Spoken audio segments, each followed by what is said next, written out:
аталышы слайд адамдын ички дүйнөсү. Буга чейин бир топ темалар өтүлдү. Биз адамдын ички дүйнөсүнө тиешелүү болгон түшүнүктөрдү кээ бир буга чейинки сабактарда мындай үстүртпө, жалпы түшүнүк катары айтып колдонуп эле келдик. Бирок бүгүн биз ушул адамдын ички дүйнөсүнө келгенде бул өзгөчө мындай көңүл буруп, атайын өзүнчө бир сабак тема катары өтөлү деп чечтик. Анан биринчи эле мындан баштайлычы. Дүйнө деген түшүнүк, кыргыздын түшүнүгүндө дүйнө бул кенен түшүнүк. Жалпысынан караганда адам үчүн дүйнөнү биз эки бөлүп карайбыз. Бул адамдын ички дүйнөсү, адамдын өзүнө таандык болгон маселеси, анан тышкы дүйнө, сырткы дүйнө, тышкы дүйнө дейбиз. Дүйнө өзү кабаттап, же болбосо тармак болуп, тилке болуп, мындай көп кырдуу да өзү. Мисалы, сырткы дүйнөнү эле айталычы. Айлана чөйрөлө, жаратылыш чөйрө, жаратылыш, табият деп коебуз, Мисалы, өсүмдүктөр дүйнөсү, жаныбарлар дүйнөсү, суу дүйнөсү деп коебуз. Ушинтип атмосфера, стратосфера деп катмар ааламга чейин өзүнчө дүйнө мейкиндиктерди дагы өзүнчө дүйнө деп алып карап көрсөк болот. Мындай түшүнүк катары. Андан сырткары адамдын ички дүйнөсүнө келгенде, бул өзүнчө бир дүйнө. Бир эле адамдыкка таандык, бирок бул дагы дүйнө деген түшүнүк, бул өтө бир сөз менен айтканда жөнөкөй угулат, бирок өтө татаал. Адамдын ички дүйнөсүнө эмне кирет? Суроо жалпыбызга. Сезимдер, акыл эс, дагы ой, мүнөзү, дүйнө таанымы, түшүнүгү, дагы эмоция, сезимдер деп коебуз. Мындай кылалы. Ички дүйнө деген өзүнчө бир ошол дүйнөгө тиешелүү түшүнүктөр өзүнчө. Анан мисалы дүйнө тааным бул адамдын ички дүйнөсү деп айтсак болбойт го деп. Бул адамдын топтогону. Бирок кандай десек эми? Дүйнө тааным каяктан орун алат? Аң сезимде, аң сезимде. Муну аң сезимди ички дүйнө десек болот. Дүйнө тааным бул уже ошонун ичинде толтурулган нерсе. Кайсы бир деңгээлде? Дагы эмне кирет? Кыял жоругу, билими. Билими ички дүйнөгө киреби? Дили. Киреби дили? Кирет. Ниет киргизди. Туура, ушунун баары туура, бирок биз ушунун баарын эми азыр иреттегенге аракет кылабыз. Адамдын ички дүйнөсү өзүнчө дагы бир нече дүйнөдөн турат. Кыргыздын баарыбыз айтып жүргөн бир сөздү айтып койгоңор да. Кандай? Жан дүйнө. Жан дүйнө. Жан дүйнө деген айтып жүрөбүзбү? Биз баары бир катарда кыргыздын баары билет. Угуп эле жүрөбүз. Жан дүйнөм кыйналып кетти, анан мынтип кетти деп көбүнчө ушундай сөздү колдонуп айтып жүрөбүз. Жан дүйнөдөн баштайлы. Бүгүн ушул негизи ички дүйнө бир нече дүйнөдөн турат. Анан эми кийинки слайдты берсең, шашпай бересиң. Ички дүйнөсү негизги 3 дүйнөнү азыр белгилеп өтөлү. Жылдыр бер. Жан дүйнө, кийинкиси акыл дүйнө, анан сезим дүйнө. Жана силер айткан нерсенин баары ушул үчөөнүн бирөөлөр орун алат да, ушул үчөөнүн ичинен. Бүгүн биз жан дүйнөдөн баштайлы. Ар бир дүйнө өзүнчө дүйнө, өзүнчө аалам, өзүнчө түшүнүк, аны талдаш дагы бир сабак убакыт жетпейт. Ошон үчүн бүгүнкү лекциябызды биз жан дүйнөгө саякат, же болбосо жан дүйнө менен таанышуу деп коелучу. Кээ бирлериңизге бул мындай бир кызыктай болушу мүмкүн. Эми жан дүйнөбүздү мындай суроо берейинчи. Бүгүнкү мына биз ар кимибиз өзүбүзгө суроо беречи. Жан дүйнөмдү тааныймбы мен? Силер жан дүйнөңөрдү тааныйсыңарбы? Толук кандуу. Өз жан дүйнөңөрдү тааныйсыңарбы? Не болуп атат жан дүйнөдө? Не бар? Не маселе бар жан дүйнөдө? Жок, тааныш керек башка. Мен суроо берип атам. Силер тааныйсыңарбы азыркы учурда? Мына мен жан дүйнөм мондай. Толук кандуу тааныбай албайбыз. Бирок жалпысынан түшүнүк бар, Мына ошол жөнүндө сөз сүйлөчүбүз. Балким бардыр адамда, араңарда. Жан дүйнөмдү толук изилдеп таанып бүттүм, билем жан дүйнө мындай экен деп. Жан дүйнө менен иштөө деген түшүнүктү кабыл аласыңарбы? Кантип иштейт адам жан дүйнөсү менен?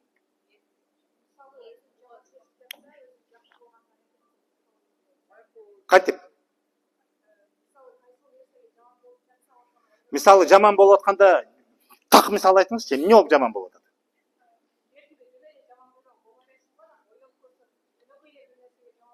Мисалы, таарыну.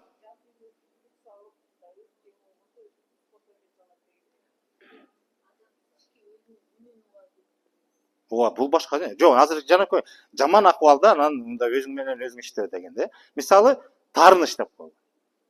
Таарыныч кайсы дүйнөгө таандык? Сезим дүйнө. Биринчи сезим дүйнөгө. Дагы мисалдарды айтпачы. Ооруганда. Ооругандабы? Бул сезим дүйнө. Дагы мисалдар айтпа. Сезим дүйнө. Сезим да. Сезим адам угуп атат, кабыл алып атат, жини келип атат, кыжыр кайнап атат. Сезимдерин билдирип атат да. Сөгүп атат, урушуп атат. Бул сезим. Жан дүйнөгө тиешелүү кана.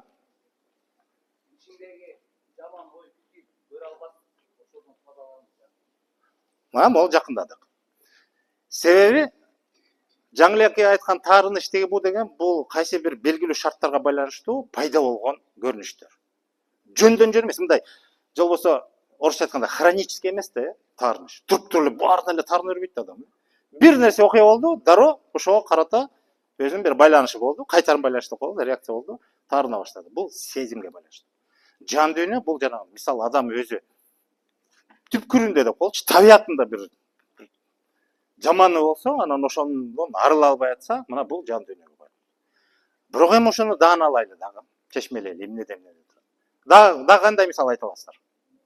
Жан дүйнөгө. Мүнөз? Кандай? Кайсы бир деңгээлде айтса болот. Бирок акыбал деген адамдын көп үч дүйнөгө тең байланыштуу.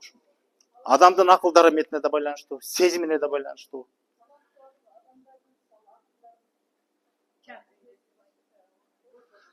Мына биз жан дүйнө дегенде эмнегедир маданий чөйрөгө, маданият чөйрөсүндөгү мисалы чыгармачыл адамдар менен эле чектеп коюп турбуз. А калган адамдарда жан дүйнө жокпу, иштебейби ал? Же ал калган адамдарда жан дүйнө менен маселе жокпу, көйгөй жок. Сонун бардыгы. Бакыш чыгармачыл адамдардын эле жаны кей берет да. Жан дүйнөсү бир азапка тушугуп эле, кыйналып эле, анан алар айтса жарашат, калгандарыбызчы. Маданиятка тиешебиз жок, эмне кылабыз? Бизде жан дүйнө жокпу дегенде. Кийинки суроо. Жан дүйнө каяктан орун алат деп ойлойсуздар? Мындай. Албетте бул мындай көз менен көрүп, кол менен кармап, мындай ченеп алгыс нерсе. Мүмкүн эмес, Бирок ошондо деле бир орун болуш керек да. Кайерде орун алат? Көкүрөктө. Ошол жөнүндө. Так, слайд. Бул адамды сөйлөп кетип алса, мына көкүрөктө жан дүйнө катуу. Акыл дүйнөчү? Түшүнүктүү, Кийинки слайд. Акыл дүйнө бул жерден орун алды. Эми үчүнчү суроо. Азыр стоп. Сезим дүйнө каяктан орун алат деп ойлойсуздар? Жүрөктөбү? Сезим жүрөктөбү? Мисалы сезим түрлөрү бар да, көрүү, угуу, каяктагы жүрөк. Жүрөк менен угасың. Жок, жүрөк менен угуу деген түшүнүк бар. Бирок дене эмче? Ооба, сезүү органдары бар. Бирок мындай биз түшүнүп атабыз. Бирок дүйнөлөр жөнүндө айтып атканда, үч дүйнөнүн бири-бири менен болгон айкалышы, байланышы. Анан ошонун графикалык сүрөт менен сүрөттөнгөндө бир аз башкача, бирок так ушундай деп түшүнбөгүлө эле. Слайд. Сезим дүйнө бул акыл дүйнө менен жан дүйнөнү байланыштырган дүйнө. Бирок ушул жерде кокодон орун алган экен деп түшүнбөгүлө эле. Чындап келгенде ал бүт денени камтыйт, керек болсо дененин сыртын да камтыйт. Ал өтө чоң дүйнө. Мындай салыштырмалуу. Анан негизги анын милдети ал жан дүйнө менен акыл дүйнөнү байланыштырып турат. Жан дүйнө менен акыл дүйнөнүн айкалышы, байланышы, бири-бири менен болгон кызматташуусу сезим аркылуу жүрөт. Мына ушул өтө маанилүү да. А бирок биз бүгүн жан дүйнө жөнүндө гана сүйлөшөбүз. Жан дүйнө. Эмне бул жан дүйнө? Суроо жалпыңыздарга. Жөнөкөй суроо, өтө жөнөкөй. Жан дүйнө деген эмне?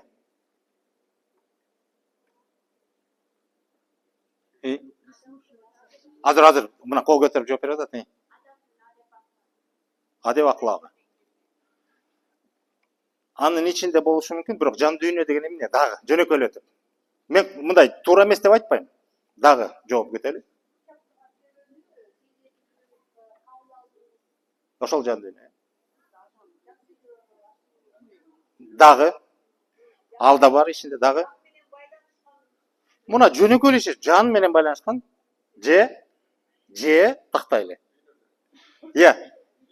Жок. Дүйнөлөр көп.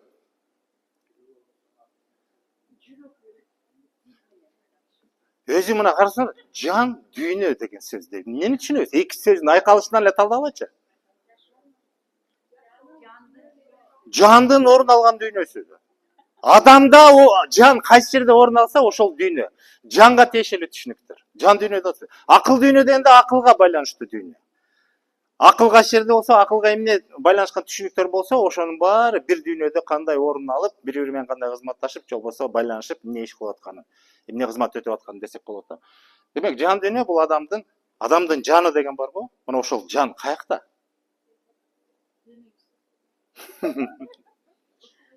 Ушул суроого жооп жок чындап эле. Элдин баары ар кандай түрдүү суроолорду айтат. Өзгөчө мына тилге байланыштуу мындай тамашалуу деп коеюнчу. Жанбаш деп жиликтин аты аталганда эле бир маселе бар да. Жан ушакта болуш керек дегенде. Бул эми бул тамашалуу, булга тизден тиз эч жок, бирок ошентсе деле биз мындай болжолду жанды жүрөк менен байланыштырабыз. Жан адамдын денесинде жан болуп турган кезде жүрөк кагып турат. Жан чыгаары менен жүрөк токтойт. Муну логикалык негизде баарыбыз билебиз, билимдин негизде деле мындай жөнөкөй биологиялык билим негизде. Бирок жүрөк башка, ал орган, жан башка. Анан ар кандай түрлүү пикирлер айтылат. Жанды салмактап да көргөн экен, азыркы заманбап технологиялардын жардамы менен.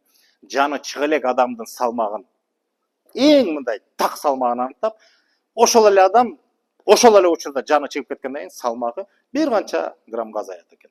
Миллиграмдар. Демек, жандын салмагын да өлчөгөнгө аракет кылышкан экен. Бирок ал кайда экенин, кандай экенин кыйын айтуу кыйын. Эми биз ошо жан дүйнөнү жан дүйнөнү мындай бир өзүнчө талдап көрөлү. Жан дүйнө дагы бир нече, кандай десем, катмар дейбизби, алкак дейбизби, бир нече түзүүчүлөрү бар. Эмнеден турат деп ойлойсуңар жан дүйнөгө? Бул жерде айтылып кетти кээ бир сөздөрдүн арасында, кээ бир нерсе ошо жан дүйнөгө түздөн түз тиешелүү бир түшүнүктөр айтылды. Эми тизмектели. Жан дүйнө өзү мен азыр графикалык түрдө сүрөт түрүндө көрсөтөм, айлана түрүндө. Бирок ушундай эле деп түз кабыл албагыла. Буну жөн эле түшүндүрүш үчүн салыштырмалуу ошондой бир берели. Слайд берсең. Жан дүйнөнү ушундай бир тоголок деп элестетсек, анан бир нече алкакчалардан турат. Катмарлардан. Ошолор эмнелер болду деп ойлойсуздар? Борборунан баштайлы. Жан дүйнөнүн борборунда же өзөгүндө эмне жатат? Эмне турат? Эмне деп атасак болот? Жүрөк жок, жүрөк деген орган. Жан бөлөк. Жандын орун алышканын каякта экенин билбейбиз, айта албайбыз азыр. Аң сезим жок. Аң сезим бир аз башкача. Аң сезим деген сөздө эмне турат? Аңдоо, анан сезим турат. Сезим дүйнөгө таандык, аңдоо эмнеге таандык? Акыл дүйнөгө таандык. Аң сезим бул акыл дүйнө менен сезим дүйнөнүн айкалышы. Кандай? Ошол уюткусу кыргыздын бир төл сөзү менен аталат. Баарыбыз билебиз, айтып эле жүрөбүз. Кандай? Кандай? Дил. Ооба, айткансыздар, ошончо айтып атпаймынбы? Ортосу мына слайд. Мына могул жерде орун алган, мына могул дил, адамдын дили. Дилге байланышкан кандай сөздөрдү билебиз кыргыз тилинде? Дили таза. Чын дилимден. Дагы. Жан дили менен дагы. Дил баят. Мейли. Кийинки түшүнүк. Бул эми кийинки азыркы заманбап түшүнүктөр, бирок баягы төл түшүнүктөрдү айтып атабыз. Дагы. Ак эдил. Дагы. Дили ак деп коебуз, Дили кара деген барбы? Жокпу? Бар. Эмне үчүн жок? Жо, ниет жөнүндө айта элек, азыр дилге байланыштуу айтабыз. Дили кара дегенди уктуңар беле? Ошондой да бар да. Мисалы, жан дүйнө жөнүндө сөз кылганда сөзсүз түрдө жарык нерсени элестетпеңиле. Ошондо дил бул жан дүйнөнүн өзөгү деп койсок болот. Ядро, центр, борбор дейбизби, өзөгү деген көбүрөөк туурараак келет дагы. Анан бул дил адам жаралганда эле жан бөлөк, жан берилет, келет, Ал эмбрион пайда болгондо эле жан берилет, ошол дене иштей баштайт, эми баягы эненин курсагында. Дил ал бир аз башкача. Дил адам төрөлгөндө эле берилет, ченелүү болот. Бирок анан адам турмушунда, жашоосунда дил кеңейет дейбизби, өсөт дейбизби, чоңоет дейбизби, кандай айтсак дагы кыскасы ошол дил толтурулат. Кандай? Уюшу да мүмкүн. Дилде бир нерсе уюшу да мүмкүн ооба. Анан ошол дил башында адам жаралганда, төрөлгөндө деп коелучу, негизинен, бирок кээ бир учурларда жагдайга жараша башкача болушу мүмкүн, бирок негизинен ошол дили таза болот. Жарык болот, ак болот. Себеби жашоо жаңы баштаганда өзү ошо жарыктан башталат. Ошол нерсе ошо дилинде болот. Анан жашоо уланып, турмуш, тиричилик, бала деп коелучу, кыз эркек айырмасы жок, адам чоңоюп, анан көп нерсе кабыл ала баштайт, топтой баштайт, көрө баштайт, үйрөнө баштайт, көп нерсе анан дилге таасир этет. Дилге таасир этеби көп нерсе? Таасир этет. Анан ошол нерсе дилге уюйт деп атабыз, дилге чогулат дейбиз, дилди байытат же толтурат бир нерселер. Ошонун баары жүрүп отуруп, анан дилде орун ала баштайт. Бир сөз менен айтканда, дил деген эмне? Адамдын дили. Жок, жан дүйнөнүн өзөгү деп бул мындай жөнөкөйлөтүп мындай айтайлычы. Сферасы жок, кандай? Тазалык? Сөзсүз түрдө дили кара адамчы? Жок, негизи эле адам жөнүндө айтып атабыз. Биз төрөлгөн учурдагы бир жагдайды албайбыз. Биз жалпы жонунан адамдын дили. Ар бир адамда дил бар, туурабы?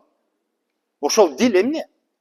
Жан дүйнөнүн өзөгү деген түшүнүктөн тышкары жөн эле дил катары ал эмне?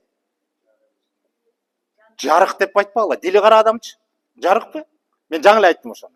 Негизи мындай жалпы түшүнүк катары эмне деп айтсак болот? Дил. Кандай?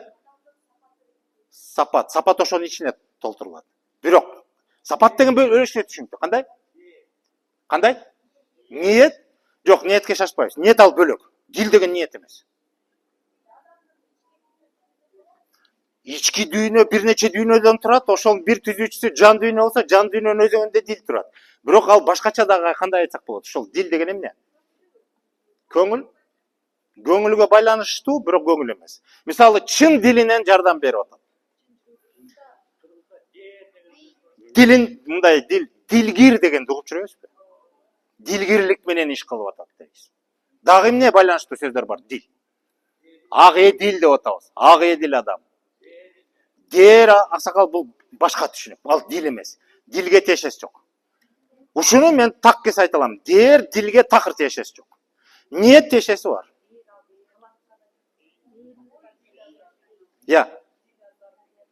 Дил азар. Түшүнүк бар, ошондой. Кандай мааниде колдонулат?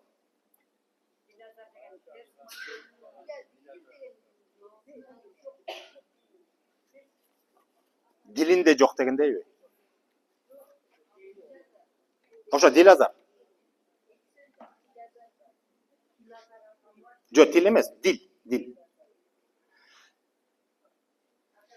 Адам диличи, мындай жөнөкөйлөп айтканда, силер туура эле нерсени айтып атасыңар. Болгону мен бир аз тактоо иретинде өтө татаалдаштырбай эле жөнөкөйлөп айтканда, мисалы, жан дүйнөнүн өзөгү экенин түшүндүк, борборунда турат. Бирок бир сөз менен айтканда, дил адамдын дили. Бул адамдын табияты, маңызы. Дилинде эмне болсо, адам ошол деген сөз. Адамга биз баа беребиз го, жакшы адам экен, жаман адам экен. Ошого себеп болгон негизги маселе ошо дил. Дилде анан жана бул чоң кыз айткан адамдык сапаттар деп коебузбу? Жана мүнөз деп атпадыкпы? Ошол көбүнесе ошо дилге байланыштуу болот. Адам бир нерсеге жетип отуруп, ошол дилден орун ала баштайт. Адамды туруктуу сапаты дейбизби? Туруктуу бир табияты. Ошол дил. Бирок туруктуу дегенде мындай түбөлүк туруктуу эмес. Дил дагы өзгөрөт. Жанагы жаралгандан, мисалы, жаралып атканда, адам төрөлүп атканда дили көбүн эсе баарыныкы бирдей жарык болсо, бирок кийин бирөөнүкү абдан сонун болот, ак эдил болот, ак жарык болушу мүмкүн. Бирөөнүкү жок. Күңүрт же болбосо дили карада болуп кетет. Ал сырткы таасирден улам. Ошол адам дүйнөдө жашап атканда өзүнүн ички дүйнөсүнөн сырткары тышкы дүйнөнүн таасиринен улам ички дүйнөсү да өзгөрөт, сөзсүз түрдө. Бирок белгилүү бир себептерден, шарттардан улам ал мындай бир туруктуулукка келет. Анан ал деле кайра өзгөрүшү мүмкүн, бирок белгилүү бир учурларда мезгилге жараша анын бир туруктуу сапаттары ошо дилде. Дилден сырткары алкакча турат. Ошол эмне деп аталат деп ойлойсуң? Дилди эмне каптайт? Дагы эмне түзүүчүсү катары? Жан дүйнөнүн кандай түзүүчүлөрүн дагы билебиз? Ниет. Дилден кийин ниет болушу мүмкүнбү? Ой дейсизби? Ким айтты ой деп? Ой. Жан дүйнөдө ой барбы? Акылда. Азыр ага да келебиз. Бирок биринчи мындай кылабыз. Ниет деп атасыздар туура. Бирок ниет эмес, экинчи алкак дилди курчап турган алкак. Кийинки слайд. Дит деген уктуңар беле? Дит деген түшүнүк бар. Мына дит бул адамдын жан дүйнөсүндө. Азыр улам бирине кайталап бири-бири менен байланышын дагы талдап турабыз. Мисалы, дит деп эмнени түшүнөбүз биз кыргыздар? Дитке байланыштуу кандай сөздөр, сөз айкаштар бар? Дит баккан дагы. Дити барбады. Дагы? Кантип дити барды, дити барбады түшүндүк. Дит бакты, дит барды. Дити барды. Дагы? Дитин койду. Дитин коюп. Ошондо бул эмне деген сөз? Кандай? Адамдын көңүлүн башкаруучу күч. Бир сөз менен айтсак мындай жөнөкөйрөөт. Дагы экинчи маселени мынтип айткым келип атат да.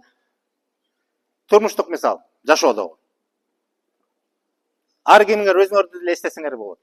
Мектепте деп коелучу, мектеп куракта окуп атканда, билим алып аткан учурда кээ бир мугалимдер сабак берип атканда адамдар дит коюп ошол сабакты угуп алганда, кабыл алганда, ал сабак ушу күндө дагы жаңы эле айтып сабак өткөндөй болуп эсиңерге түйүлүп калган. Болгонбу ошондой? Бул ошол дитке байланыштуу. Дит коюп уккан же кабыл алган сабак ошондой адамдын көкүрөгүнөн, жан дүйнөсүнөн орун алат. Адам көңүл буруп сабак алышы мүмкүн. Көңүл деген башка, дит башка. Көңүл буруп сабак алышы мүмкүн. Ошол учурда түшүнөт, мезгил убакыт өтөт, эсинен чыгып кетет. Болду беле ошондой сабактар? Жашооңордо. Кадыресе бул мындай мыйзам ченемдүү көрүнүш. Чындап эле жашоодо ошондой болот. А кээ бир нерсе такыр кирбейт. Сабак өтүп атабы, айтып атабы, жазып атабы, жаттатып атабы, ал деле жукпашы мүмкүн. Бул жерде адамдын кабыл алуусуна жараша. Адам көңүл койсо, бир нерсени кабыл алат. Бирок чектелүү ал нерсе. Көңүл менен кабыл алынган сабак көбүн эсе адамдын эс тутумуна байланыштуу, акыл дүйнөсүнө байланыштуу. Дит коюп кабыл алган сабагы бул адамдын жан дүйнөсү ачык. Ошол сабак дили менен кабыл алат. Демек, дилге бир нерсени толтургубуз келсе, анда ал дитке байланыштуу. А дит деген бул чоң күч, бул көңүлдү башкаруучу күч. Көңүл деген бул сезим дүйнөгө таандык түшүнүк жалпысынан. Бирок жан дүйнө менен иштейт да. Жанагы сезим дүйнө бул кенен дүйнө, дагы кенен токтобойбуз. Бирок ошондо жан дүйнө менен иштечү негизги күч көңүл. Ошол көңүлдү башкарып туруп, бирок дилге келип байлай турган механизмге деп коелучу, ошого жооп берүүчү күч бул дит. Адам дитин бербейт дейт. Кыйнаса дагы, алдаса дагы дитин бербейт го кээ бир адамдар. Демек, жан дүйнөсү тартпайт, каалабайт. Ошону дит бербейт, дит бакпайт, же болбосо дитин бербей койду деген сөздөр бар. А кээ бир учурда мындай бир турмушта бир жөнөкөй турмуштук мисал айтайынчы, бирөөлөр айткан боюнча. Ошондо дагы мындай сабак алса болот да. Бир аял киши жөнүндө мисал. Кыргызга келин болуп, башка улуттун өкүлүнөн бир кыз, мен аял заты жөнүндө мисал. Кадимкидей бүлөө болуп, келин болуп, улуту бөлөк болсо дагы, дини бөлөк болсо дагы, мусулманчылыкты да кабыл алды, дин мындай жалпы түшүнүк катары. Айылдык турмушка кыргыздын салттуу жашоосуна сиңип, толугу менен жашап, жуурулушуп, кадимкидей айырмасы жок. Өңү эле бөлөк, болбосо кыргыз деп калган бир келин, аял киши бир канча жыл жашап, өмүр сүрүп, өзүнчө бир алымдуу болуп, сөз өтүмдүү болду, мындай жеңе болду, эне болду дегендей деп жүрүп отуруп, анан бир сааты келип, суусу түгөнгөндө жаны кетет. Акыркы сапарга узатканда, анан биздин салтты билесиңер да, жана сөөктү жууганга келгенде таң калышат. Баягы сөөктү жууганга киргизет го. Ошондо аялдар кирип сөөгүн жууп атканда анан таң калышат. Бул карасаң, бул келин дейт. Келин деп элечи, келин да, жалпысынан келин да. Дитин берсе дагы, дилин бербептир дейт. Анан эмнеге деп бирөө сураса, чачтын арасында жанагы христиандардын крестиги бар экен. Катып жүрүптүр өмүр бою. А болбосо мусулман болуп, жол салынып, Куран окуп, бата кылып, кадимкидей кыргыздын турмушуна аралашып эле келген. Бирок жанагы өзүнүн динине катуу берилгендигин жакшырбай, ошону жашыруун болсо да ошону сактап жүргөн экен. Анан ошондо айтып атышат. Дитин берсе дагы, дитин көңүлүм толугу менен жан дүйнөсүн арнады дейт, бирок дилин бербептир дейт. Дин деген андан терең, маңыз. Өзөгү, тамырга байланыштуу дегендей да. Дит деген ошого таасир этчү, ага эшик ачып берүүчү, же болбосо аны толтуруучу негизги күч, көңүл аркылуу дегендей. Жана сабактын мисалында эстегиле. Анан дагы кандай сөздөр бар?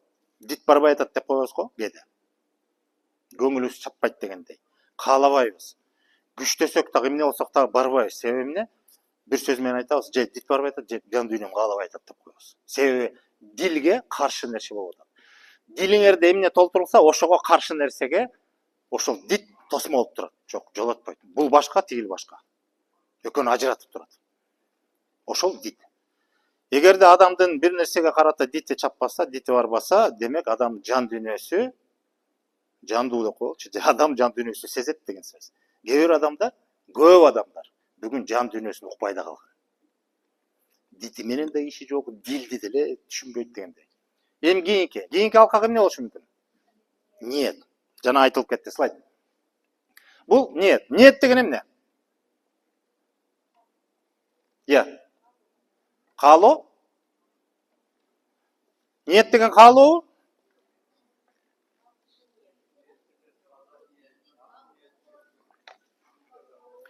Ниетке байланыштуу түшүнүктөр мына. Ак ниет, кара ниет дагы бар. Байкасаңар? Ак кара дайыма тегиз жүрөт да. Тегиз эмес, тең жүрөт деп коелучу.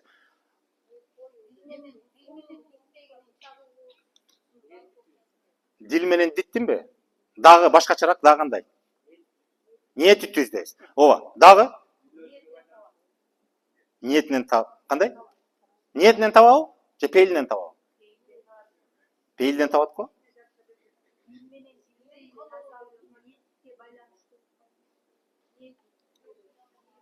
Ниет деген бул туруксуз күч. Бул туруксуз күч. Жөнөкөй эле мисал айтайынбы? Мисалы ак ниет деп коебуз го, ак ниет адам деп коебуз го. Ниети ак экен деп коебуз. Мына карасаңар. Бир нерсе бир жакшылык болуп атканда, кабары жок адам кирип келип аралашып калса, ниетиң түз экен дейт. Ниетиң ак экен деп коебуз, кабыл ала беребиз, мактап коебуз. Бирок бул сөз адамдын өзүнө болгон, дилине болгон баа эмес да. Ал жаман адам болушу мүмкүн. Жөнөкөй эле мисал менен. Бирок ошол учурда ошол жакшылыкка аралашып калган, ниети түз турбайбы деп коюп атабыз. Же болбосо адамдын ниети бир күндө бир нече жолу өзгөрүп турат. Бир нерсеге карата ниетиңер түз, бир нерсеге карата ниетиңер ак. Ошол эле адам, ушул эле бир эле учурда башка бир нерсеге карата ниети бузулат. Болушу мүмкүнбү? жөнөкөлөтүп мындай салыштырмалуу айтайынчы. Жакшы киши жаман ишке ниети түз болбойт эч качан. Же жакшы киши бир чөйрөдө жаман иш аралашып баштаса, ошого каратууга ниети бузула баштайт. Койчу дейт. Демек ниет деген эмне экен? Каалоо эмес. Жок, туруксуз киши экен. Бул аныктама эмес да. Жок, көңүл башка.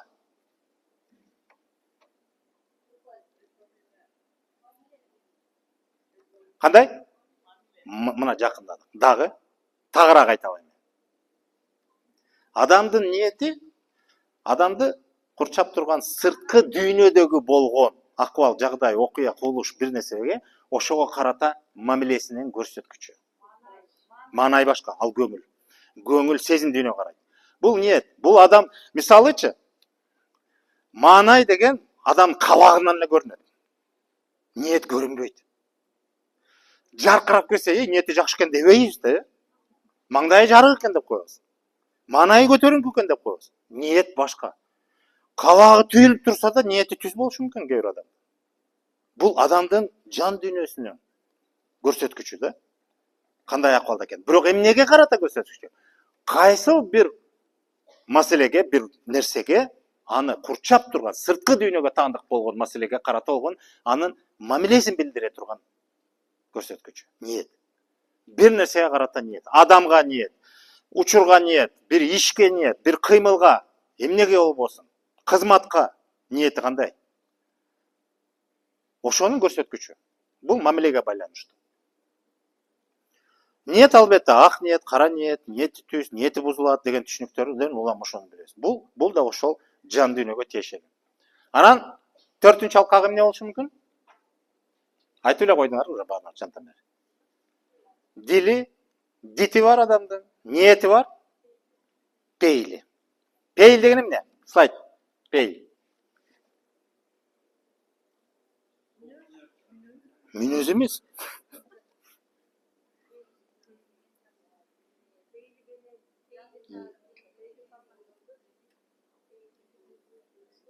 Пейили түз. Ушул сөздөрдү жөн эле кандай сөз айкаштар, кандай макал болобу, фольклор болобу, эмне, кандай колдонуп жүрөбүз турмушта, ошону эле эстеп койгучу, ошолорду тизмектеп көрсөңөр эле, анан ошондо ал маңызы чыга түшөт. Пейили кең, пейили тар, пейили бузулду. Дагы пейилинен тап деп атабыз. Дагы бир сөз менен айтканда пейил деген эмне? Ой? Жок, ой эмес. Ойго жете элекпиз азыр. Кыймыл аракетпи? Мына жан дүйнөнүн кеңдигин аныктаачы көрсөткүч. Пейил. Ошон анан кең пейил дегенде бул мүнөз эмес, бул сапатка байланыштуу да. Адамдын сапаты катары айтып жүрөбүз, кең пейил экен деп.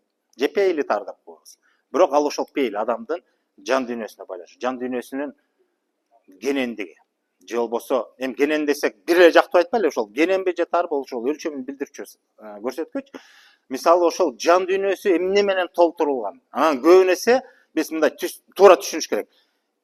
Кең пейил дегенде биз көп нерсе жакшы нерсени элестетебиз. Ошо жакшыга кең.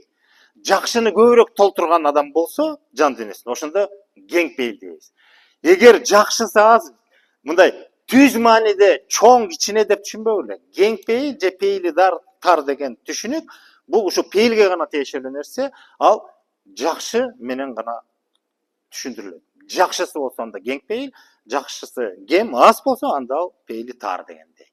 Бирок ал түз мааниде мындай кичинекей кууш деген мааниде эмес. Себеби адамдын жан дүйнөсү жакшы менен да толтурулушу мүмкүн, жаманы менен да толтурулушу мүмкүн. Жашоодогу жаман нерсе менен да. Мына ошонун жакшысы менен толтурулганда анда пейили кең экен деп коебуз. Ак пейил деп коебуз. Ак пейил деп да айтабыз, Пейили ак дегенде жарык дегендей. Ак пейил менен кең пейил бир аз башкачараак, өкөн айырмасы бар. Анан пейили тар дегенде демек адам бөлүшкүсү келбеген, бергиси келбеген, же болбосо адамга жакшылык каалабаган. Деги эле могу жан дүйнөсүндө бир өзү адам өткөнкү сабакта эсиңерде, адам кайсыл учурда адам көбүрөөк берет. Бактылуу учурда дагы. Өткөнкү сабак боюнча. жарык. Өткөндө эсеңиздерби, Ататекти колдоосу деген темада биз арбак жөнүндө сөз кылганда, бул адам жашоосунда канча жарык толтурулса, ошол жарык бар эмес, бирок белгилүү бир өлчөмү ал жан дүйнөгө токтойт. Ошол жан дүйнөгө толтурулган жарыгы көп болсо, адам пейилик энем болот да. Анан ошол адам жарыгы менен бөлүшпөй жашай албайт, бөлүшөт сөзсүз түрдө. Себеби жарыктын табияты ошондой, ал бөлүшөт. Жакшы кеңешин, акылын, жардамын, колдоосун көрсөтөт, бөлүшөт, берет дегендей, берип жашайт. Ошол жарык нерсе адамдын башатында сүйүү деп эдик белек. Мисалы, мекенин сүйөт, элин сүйөт. Элинин кыйналганын көргөн адам, эгерде жан дүйнөсү жарыкка толтурулса, кантип жардам бербесин? Кантип кызматын өтөбөсүн элине? Эгер элин сүйсө, демек берет ошо. Мына ошондой учурда, мына пейилге байланыштуу ошол жан дүйнөнүн кеңдиги мындай. Бул бир гана кырын айтып атам да. Жан дүйнөсү жарыкка толтурулса, көп болсо мына ошо жан дүйнөсү кең экен. Мисалы, Асан Кайгы жөнүндө билебиз да. Бул кандай адам бул? Дагы жан дүйнөсү жарыкка толгон адам болгон. Себеби ошол байкуш кумурсканын тагдырына көңүл буруп, маани берип атат. Ушул да жандык да, буну да Кудай жаратты. Жашоону сүйгөн адам. Жашоону сүйгөн үчүн жашоодо эмне бар болбосун, ошонун баарына көңүл буруп, бунун турмушу жашоосу кантип экен деп кайгы тартып атат. Кыйналып атса, боору ооруп атат дегендей да. Бул катардагы адамдын колунан келбейт. Бүгүнкү 21 кылымдын талабындагы адамдын түшүнүгүндө Асан Кайгы бул акылдан айнып калган адам деп кабылданышы мүмкүн. Жинти болду, кумурскан менен ишиң эмне деп. Тебелеп эле кетип калабыз. Бүгүн биз эмне менен алып турушуп атабыз? Жашоону түшүнбөй биз турмуш менен алектенип, турмуштун кызыкчылыгы менен анан мансап, байлык жана башка баалуулуктарга таптакыр башка нерсеге көңүл буруп, ошо менен чектелип калды. Жашоонун маңызы бул башка нерсе. Анан жашоону сүйгөн адам жанагыдай нерсеге жетет. Ошол сүйүү чоң жарыкты берет. Жана башында мен айтып аткан дилдеги, башаттагы адам жаралганда эле бир жарыгы болот деп атпаймынбы? Эсиңерде? Ошол жарык эмне? Жок, ал дилде. Дилдеги жарык эмне ал? Мындай логикалык, философиялык негизде ойлойчу. Адам жаралып атат жаңы. Жан берилди. Дили бар. Табияттан жаралганда эле дили бар. Ошол дилде жарык бар. Бүт баарында бирдей. Кандай? Сүйүү. Ошол жарык, ошол сүйүү. Себеби жашоонун башаты сүйүү. Бул сүйүү десе махабатты элестетпегиле. Сүйүү башка. Жашоонун сүйүүсү бул адам жаралдыбы, ошол жерде сүйүү бар деген сөз. Сүйүүсүз адам жаралбайт. Себеби жараткан Кудай дейбизби, кандай атабайлык, табият дейбизби, тагдыр дейбизби, адам жаралып атып ушул жерге буйрулду дагы, өмүр буйрулуп атат. Ушунун өзү сүйүү.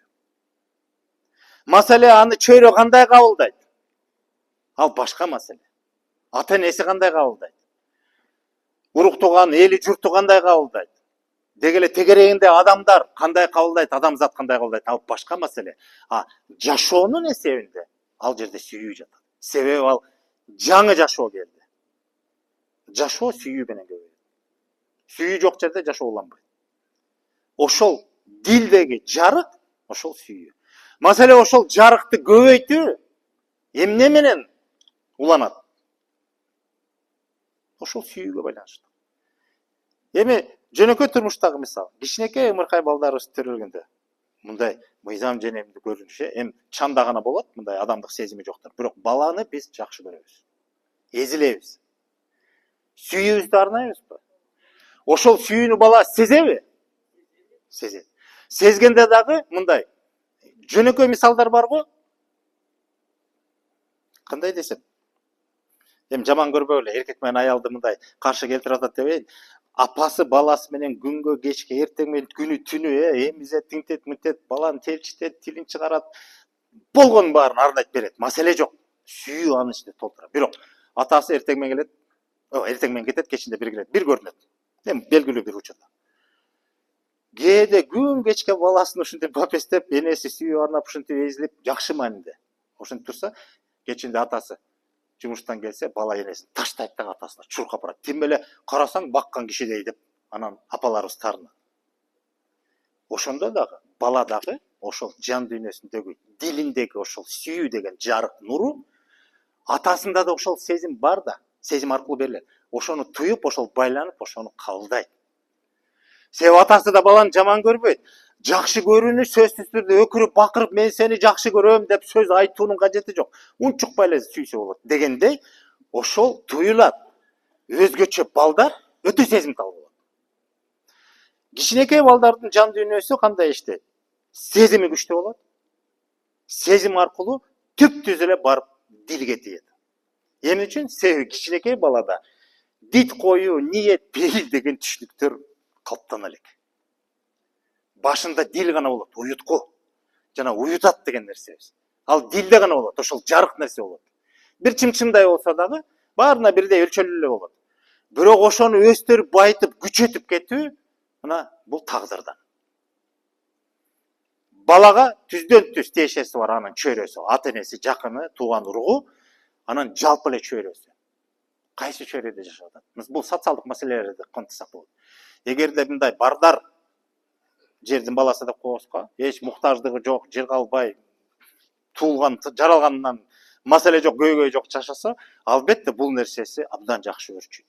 Менен байларды жактаган жерим жок, жөнөкөй салыштыр. Эгер баласын жаман көрбөйт, бирок ата энесинин жагдайы, турмуш деңгээли начар, төмөн болуп, муктаждыктан башы чыкпай, зарыл болсо бир нерсе, зарылык менен эле жашаса, балага жетиштүү деңгээлде ошол сүйүү жарыгын, жандын дилин байыта албай калышы мүмкүн. Түшүнүктүү айтып атамбы?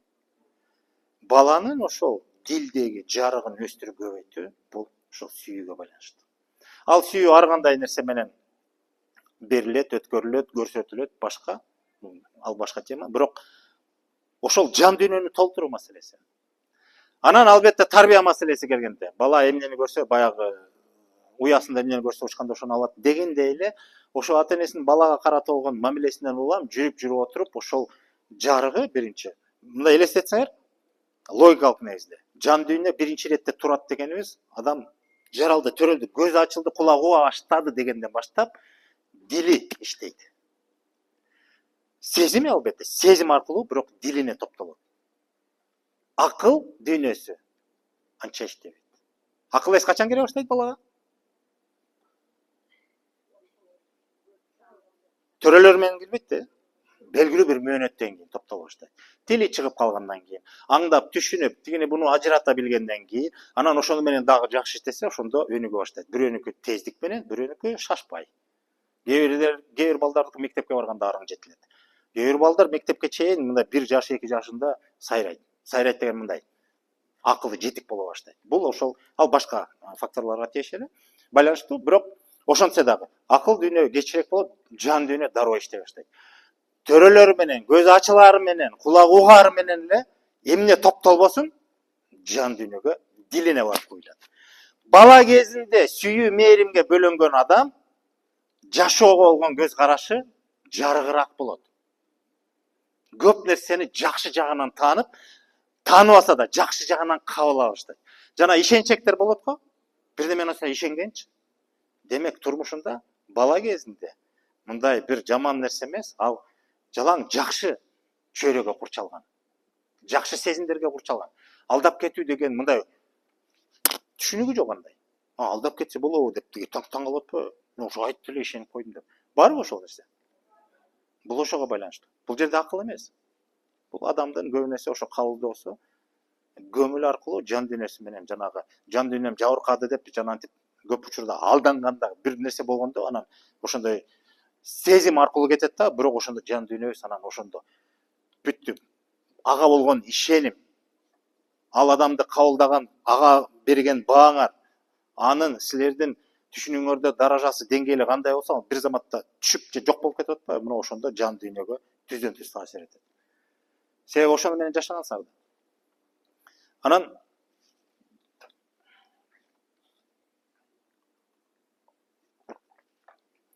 адамдын ошо баланын сезими, биринчи сезим иштейт, сезим аркылуу анан дилге толтурулат. Анан кийин мөөнөт убакыт кеткенден кийин адам ошо бала сезимин башкара баштайт.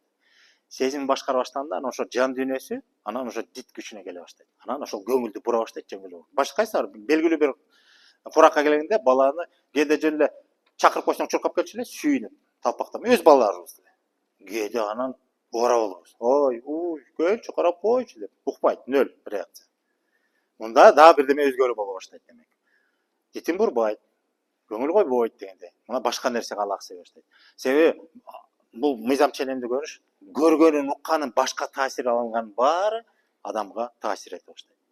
Эгер жаралгандан чөйрөсү жагдайы начар болуп, арман, муң, азап, кайгы, уруш, талаш, кагыш, сөгүш болсо, ошонун баары балага тили чыгылык түшүнбөйт дебегиле жан дүйнөсүнө топтоло берет.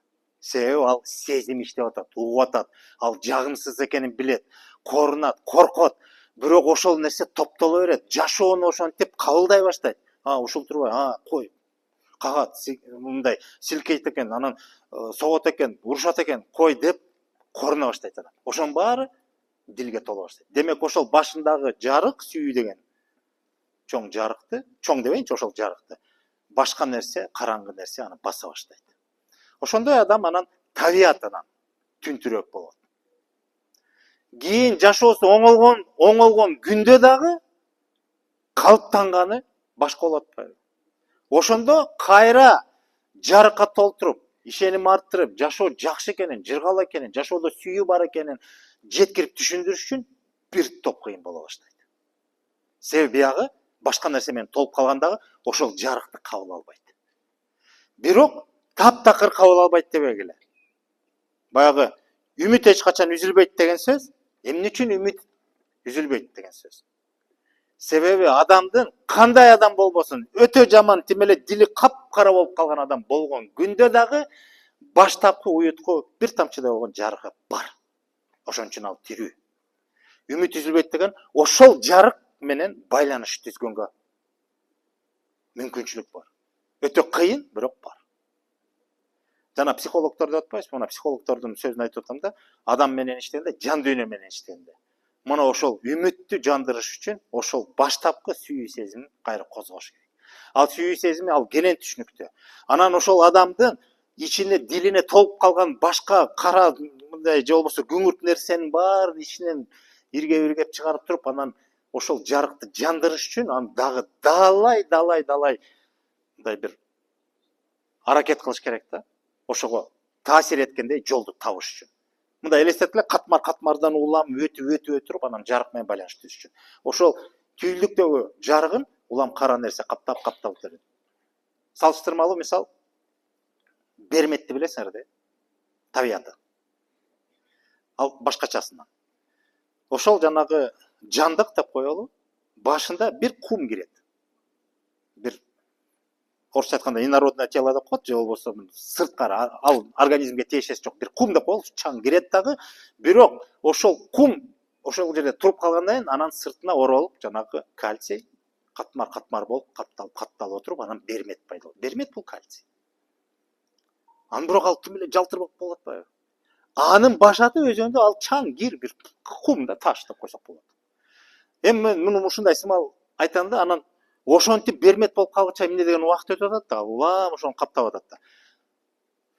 Дилде тескерисинче. Башында жарык болот, анан ошол жарыкты эмнеге ороп, эмнеге байытып, эмнени уютабыз, маселе ошондо.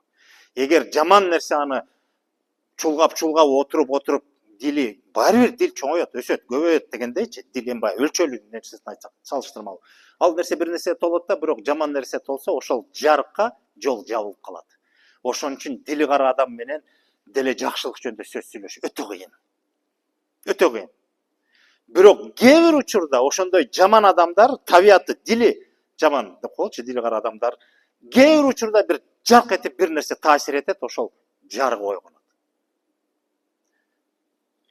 Баягы хадис дебейинчи, уламыштарда мындай бир мисал бар го, хадис дебедим мен да. Икая деп коелучу. Мындай бир мисал бар да, эми баягы динге байланыштуу. Бир каракчы болгон имиш. Өмүр бою баягы кербендерди тоноп, адамдарды өлтүрүп,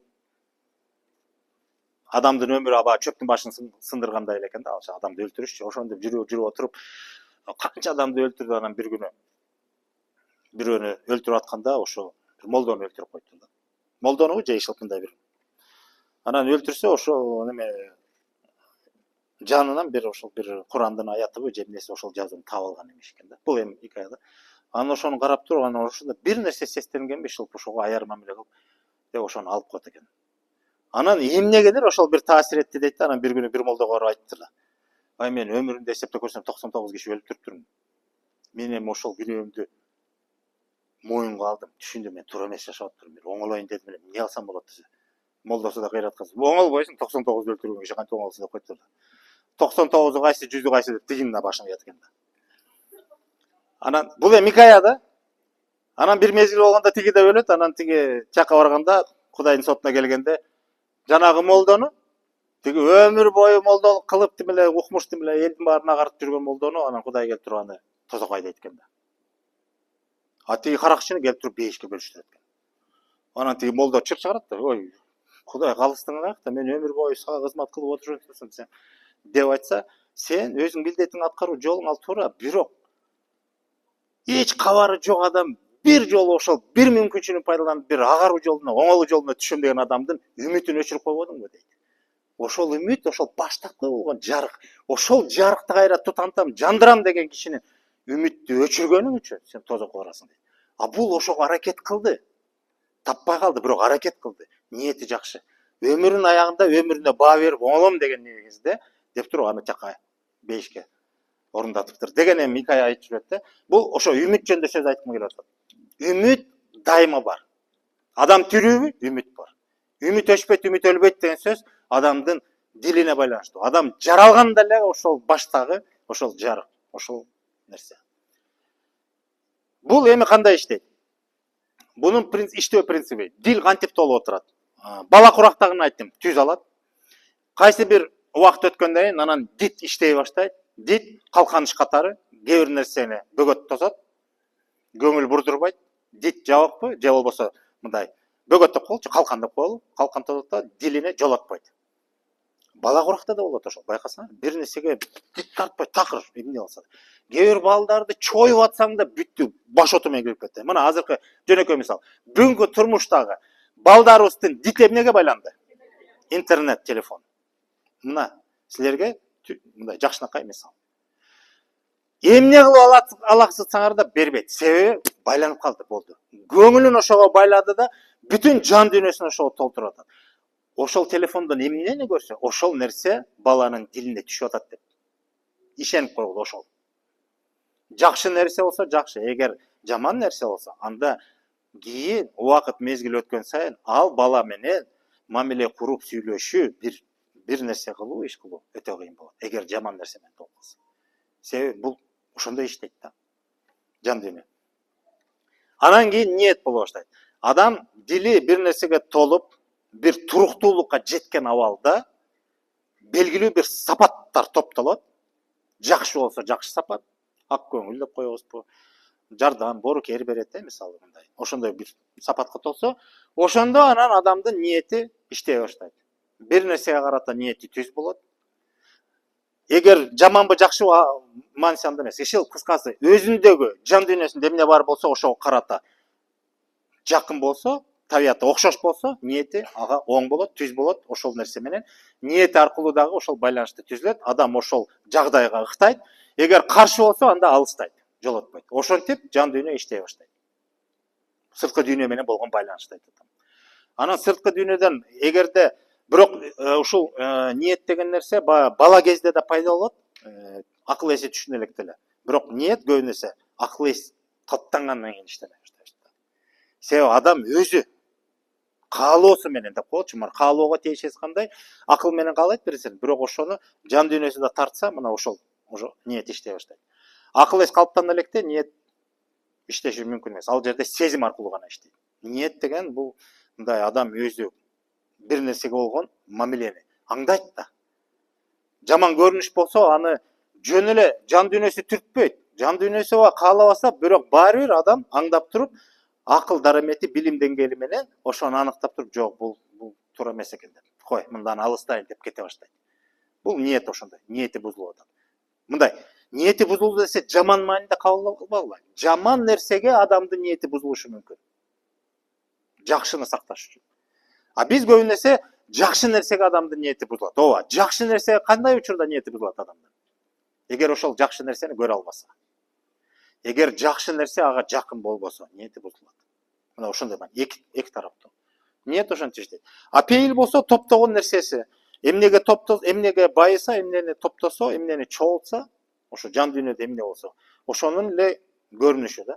Мисалы, жарыгы көп болсо, бергени жарык болот. Анан бирок биз жана башында айттым, кең пейил деген жакшыга гана тиешелүү түшүнүк.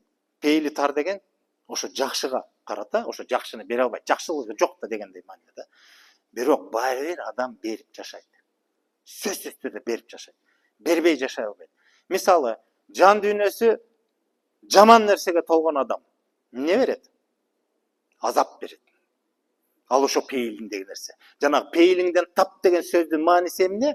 Жан дүйнөсү эмнеге толсо, ошого жараша адам берет. Карап туруп тиешеси жок, бирөө кыйналып атса бары ого бетер аны кыйнап, аксап аткан кишинин балдагын ала салган. Мен жөнөкөй мындай мисал келтирип атам.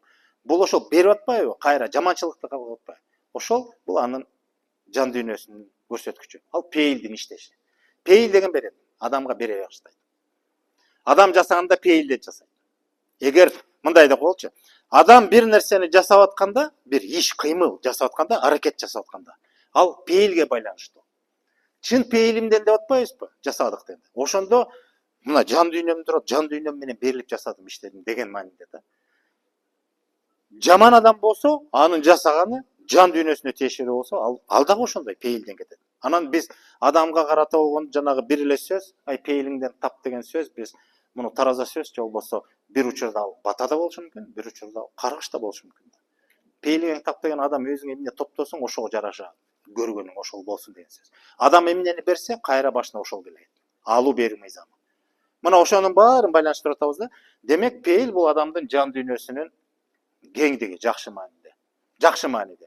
Бирок жакшысы жок болсо, пейилинде эчтеке жок деп түшүнбөгүлө. Жаманы толтурат демек. Бар, бир нерсе бар. Бош болбойт. Эң негизгиси бош болбойт. Эч убакта бош болбойт. Анан эми жана айтылып калды, ой деп калдык, Баса, мен бир нерсени айтып элем. Кийинки слайд бериңизчи. Элемент слайд. Ушунун баарын мына бир нерсе толтуруп турат, могу 4 алкакты. Эгерде мындай салыштырмалуу нерсе, эгерде бул баягы алкакчалар идиш катарында элестетсеңер, ошонун баарын бирин толтуруп, экинчисин толтуруп, үчүнчү, төртүнчүсүн толтуруп турган бир нерсе бар, суюктук сымал. Мен мындай салыштырмалуу айтам, ал суюктуу нерсе эмес. Мындай салыштырмалуу мисал катары. Бирок бир нерсе толтуруп турат. Ушул 4 алкакты. Эмне толтуруп турат деп ойлойсуң? Айт, көрсөтпөй туруп. Жан дүйнө эмне менен иштейт? Жана айтылган. Жок, дитке өзгөчө байланыштуу. Дитке байланыштуу. Дит эмнени башкарат? Көңүл. Ушунун баарын слайд көңүл толтуруп турат. Адамдын көңүлү деген сөз мына ушул жерге келгенде жан дүйнөгө байланыштуу болот. Көңүл деп силер эмнени түшүнөсүңөр? Маанай менен көңүлдүн айырмасы бар. Көңүл деген, анан маанай айырмасы. Кандай? Вот, ушул орусча болсо да ушул турат. Настрой деген сыяктуу да. Акыбал, жагдай деп айтпадыңарбы, Мына ошол көңүл. А маанай деген ал сезимин билдирүүчү көрсөткүч. Ошол учурда ал кандай? Маанай жарыкпы, паспы, түштүбү? Сезим деген мындай да, жанагы жүрөктүн кагышы сыяктуу өйдө төмөн болуп кете берет. А көңүл бул туруктуураак, салыштырмалуу, туруктуу көрсөткүч. Мисалы, ниет менен пейилдин дагы туруктуулугу боюнча мындай деп салыштырсак болот. Ниет туруксуз, ал көтөрүлүп түшүп турат, оңолуп турат, бузулуп турат дегендей. Кандай адам болбосун, жаман жакшы адам болбосун, ниет туруксуз. Бир нерсеге карата ниети оң, бир нерсеге карата ниети бузулат. Ниети жаман дегендей. Ошондой болуп ниет өзгөрүп турат. Туруксуз ал. Бир күндө адамдын ниети көп жолу өзгөрүлөт. Албетте эмнеге байланыштуу? Сырткы чөйрөгө байланыштуу, шартка, жагдайга, таасирге улам ниет улам өзгөрүп турат. Мамилеси тышкы чөйрөгө карата. Пейил туруктуу. Мисалы кандай жагдай, шарт эмне болбосун, жаман көрсөңөр дагы пейилиңер ошол эле ойдон да. Ниетиңер бузулуп атат. Жаман бир адамды көргөндө, же бир жаман көрүнүштү көргөндө, ниетиңер ага карата койчу деп, жок, мамилеңер башкача боло баштайт. Бирок пейилиңер жан дүйнө акыбал жагдай ошол эле ойдон калат. Туруктуу. Пейил менен ниет салыштырмалуу туруктуу. Туруктуу десе түбөлүккө туруктуу демегиле. Бардык нерсе өзгөрүп турат. Бирок салыштырмалуу туруктуу. Дил туруктуу, анан пейил туруктуу. Ниет өзгөрүп турат такай. Дит көңүлгө жараша. Адам бир нерсеге дит багышы мүмкүн, дит коюшу мүмкүн, бирок баарына эмес. Кээде дит кое албай да калат. Ал эмнеге байланыштуу? Дит көңүлгө. А көңүл бул жан дүйнөнүн баарын толтуруп турат дагы, адамдын дилинен баштап пейилине чейин ниетин баарын камтыган ошол акыбал жагдайын, ошол көңүлү ошол нерсени билдирет. Ошол эле убакта ошол көңүл акыбал жагдай деген сөз, жанагы адам дит башкарып атпайбы көңүлдү? Бир нерсеге дитин бурдуруп, көңүлүн байлап ошого байланыштырат көңүл аркылуу.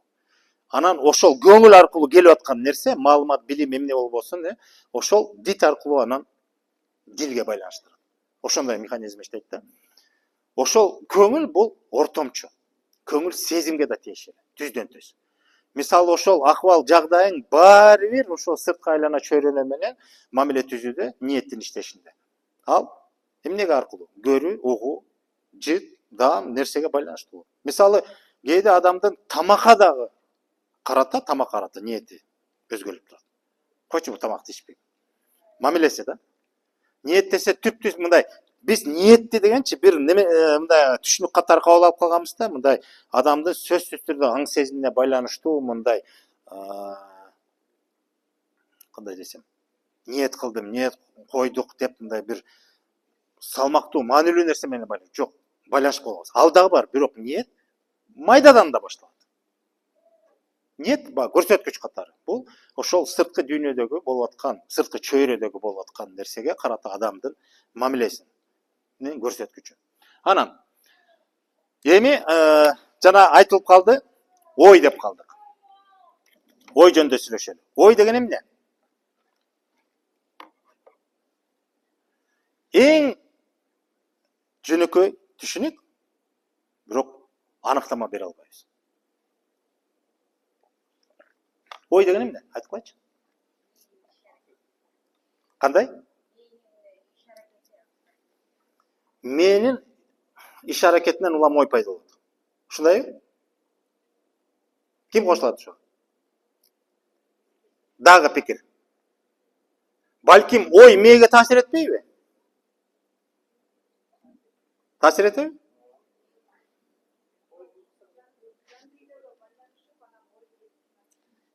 Жан дүйнөгө байланышы ол келет. Каяктан келет ой? Мына, ушул сөздү айтты, ой келди дейт. Ушул сөздүн айтылышында суроо, ой кайдан келет?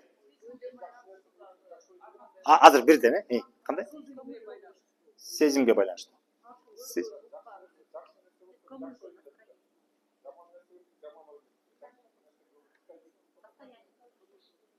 Суроо,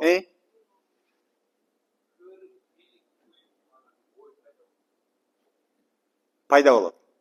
Пайда болобу, келеби? Суроо. Ушул суроону бере албай атам. Ой кайдан келет? Акылдан келеби? Улуу күчтөрдөн келет дейт. Дагы? Жан дүйнөдөн. Баштан келет.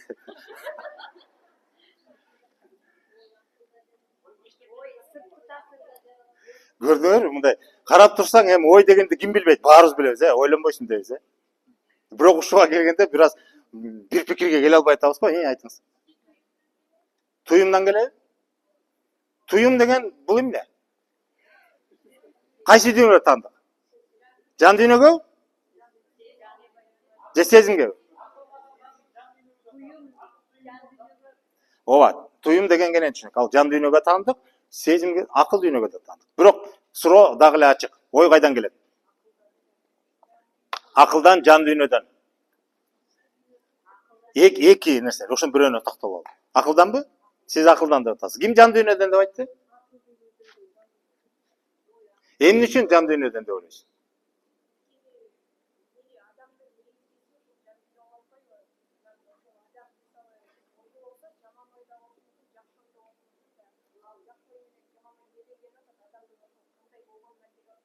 Акылдан эмеспи?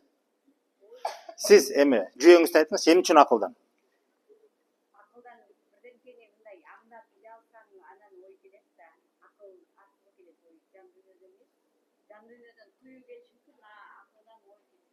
Акылдан ой келет.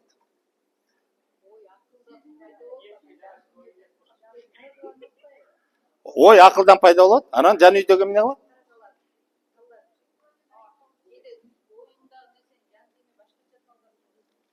Дагы кандай пикир бар?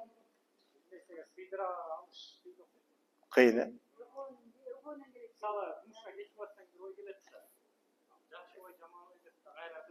Ошол ойлор кайдан келет?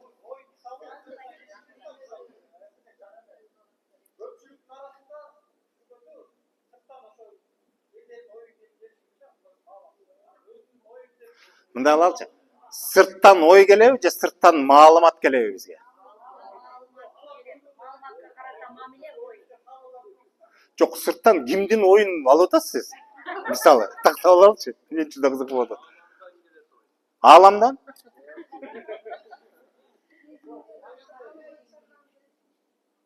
О, мына ушул жерге келгенде көрдүңөр, ушул жерде өтө кызык нерсе башталат. Эми келгиле, мындай мен ушундай деп айтпайын, мисал гана катары айтайын.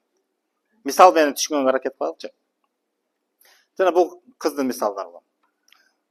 Жан дүйнөдөн келип атат. Сиз акыл дүйнөдөн деп атасыз. Акылдан, жан дүйнөдөн. Адам мындай бир мисалды айттым элем, ошол азыр туура келеби билбейм. Угуп көрүңүздөр. Көчөдө кетип баратат бир адам. Мен кетип баратам. Же бирөө кетип баратат. Анын алдында да бирөө кетип баратат.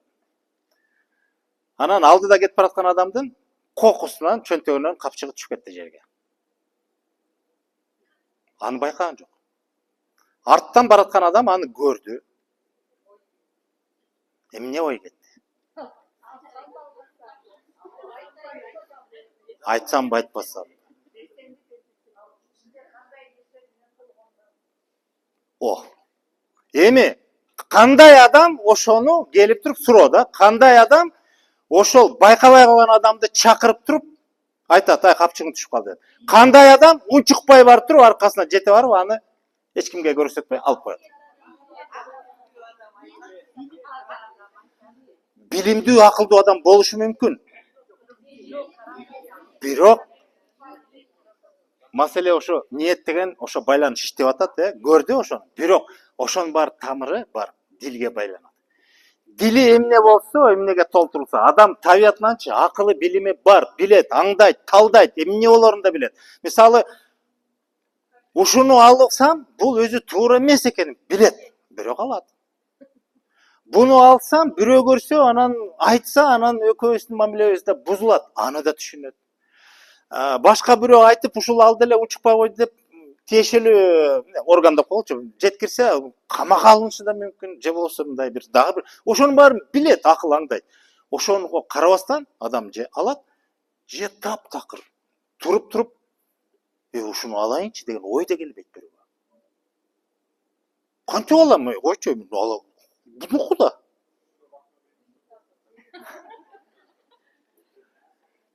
Жок, мындай аңдап атасызбы?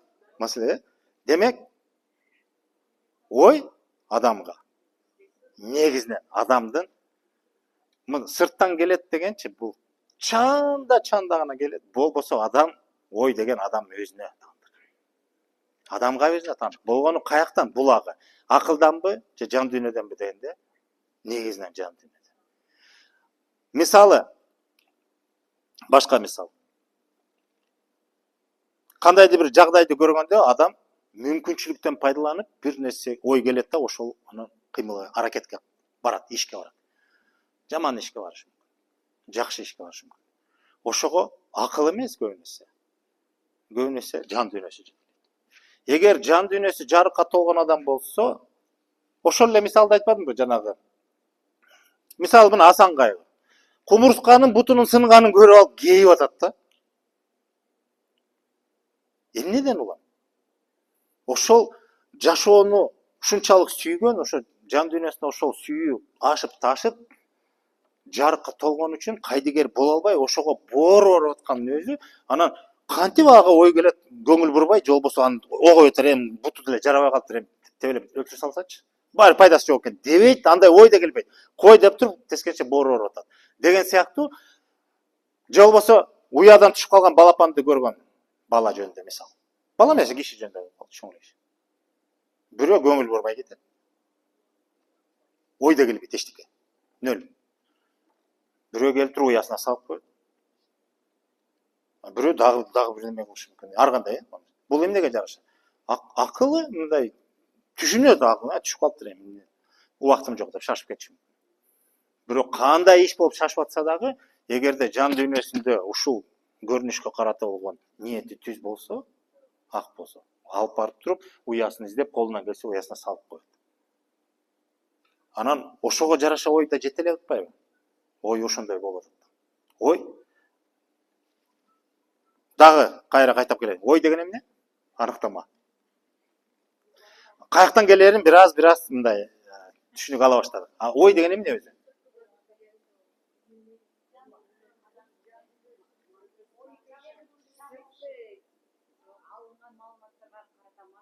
Мамиле, ой дагы.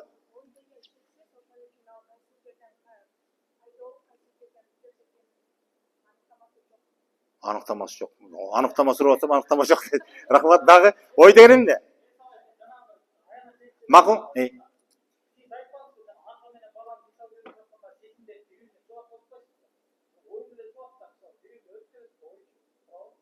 Бул өтө сейрек, өтө мындай жан дүйнөсү бай, сезим дүйнөсү күчтүү, ушундай өнүккөн, ой деңгээлде маалымат алыша алган адамдарда болот. Бирок бул катардагы көрүнүш эмес.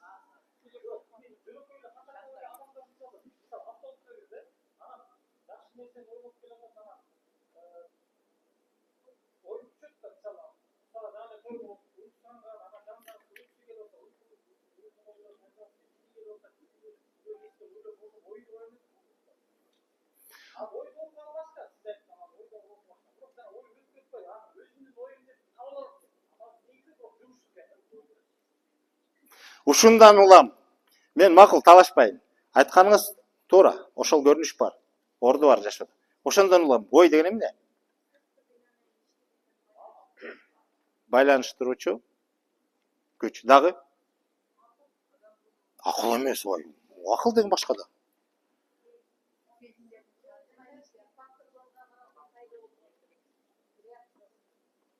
Дагы. Ооба, ал жөнүндө айттык. Кандай энергия?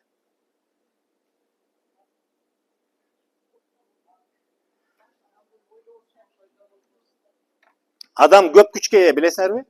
Өткөн темада күч кубатты талкууладык беле? Күчтүн түрү көп. Акылдын күчү, сезимдин, билимдин күчү, жан дүйнөнүн күчү деп атабыз. Көп күчтөр бар. Белгилүү күчтөрдүн топтому адамга кубат берет. Кубат деген күчтөрдүн төптүгү дегендей. Күчтөрдүн өтө көп күчтүн түрү бар. Адамга таандык бир 17ге жакын күчтүн түрү бар. Баарын санап өтпөйүн азыр мен. Баарын санасакчы. 17ге жакын. 17 беле менин эсимде.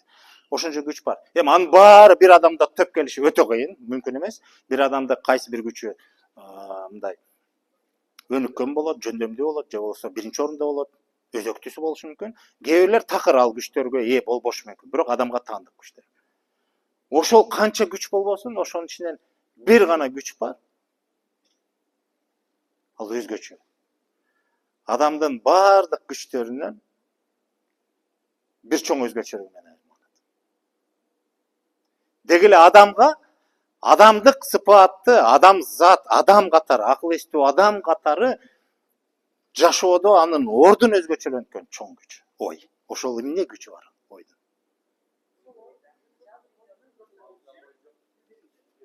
Кандай?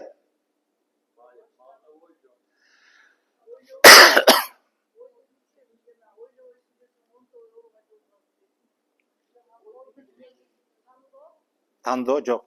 Ал башка. Кандай? Жок, монолог ал өзүң менен өзүң сүйлөшүү. Эрки жок, тандоо эрки жок, ал эмес. Эрк деген ал башка нерсе. Адамга ошондой эрк берилген тандоо мүмкүнчүлүгү ал башка. Ал дагы бир чоң артыкчылык. Бирок акыл эстүү адамды баштакы акыбалдан, эң баштакы адам жаралгандан бүгүнгө чейин айырмабыз асман менен жердей да. Ошонун баарына негиз болгон ошол ой. Ал кандай күч?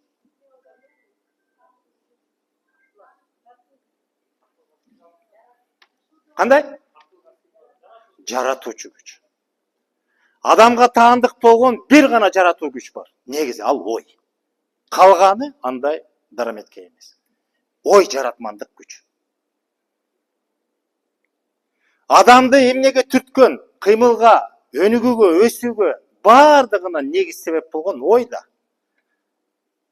Мисалы, башына алма түштү, ой келди. Кайдан келди ой? Ким жөнүндө сөз айтып атам, түшүнүп атасың? Ньютон жөнүндө. Ой кайдан келди? Ошол адам Ньютон эмне менен алектенип санаасы болгон түйшүк эмне эле анын? Ошо илим же болбосо ушу табиятты тааныйчы деп көкүрөгүн ошого толтурган. Анын болгон санаасы бүт баардык нерсенин ушул жан дили болгону ошо илимге багыттаганда ошону кантип аныктайм деп жүрүп анан башына алма түшкөндө ошо алманы көрдү да, ой келип атат. Ушул кандай десем, тартылуу күчү тигин баарын ошонун баарын акылга салды, иликтеди. Бирок мисалы ошо дилинде, көкүрөгүндө ошол илим, өнүгүү болсун деген адам каалабаса, ал баарысы эле түшүнөт акыл менен. Баштан түштү, мындай болду, ылдамдык белгилүү. Бирок ал ошол ой эмне ошонун аркасы менен анан жанагындай жаратмандыкка келип атпайбы? Табияттын мыйзамын аныктап, билип, илимге салып, ошону менен жүрүп отуруп, кыскасы баардык жаратуунун баары башатында ой болгон. Бир нерсени көрүп туруп, мисалы, чымчыктардын учканын көрүп, адам учкусу келди. Кандай адам учкусу келди? Кыялданган. Ошол дилинде ошондой ошол нерсени баккан же болбосо бир кандай десем, адамдын мүмкүнчүлүгүн көбөйтөм деп ошого аракет кылып, ошону багып, ошонун үстүндө иштеп, же болбосо ошол жанагы бул дилге байланыштуу дегеним, дилди кантип байытабыз, кантип иштетебиз деген сөз. Ушул жерге ой себепкер да. Биринчиден ой башы өзү дилден чыгат, адамдын болгон табияты эмне болсо ошондон чыгат дагы. Бирок аны кайра багып, ой багуу деген сөз бар го кыргызда. Анан ошондон улам ойго тиешелүү көп түшүнүктөр бар, билесиңерби? Ой, ойлонуу. Дагы кандай сөздөр бар, каначы? Ой жүгүртүү, дагы ой толгоо. Ой жүгүртүү менен ой толгоо барбы айырмасы? Ой жүгүртүү менен ой толгоонун айырмасы барбы? Эмнеде?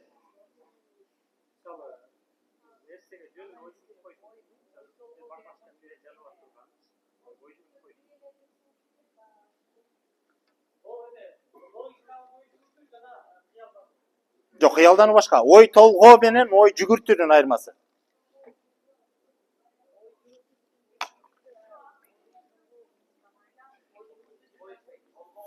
Акыл менен эмне алабыз? Акыл менен толгойбуз.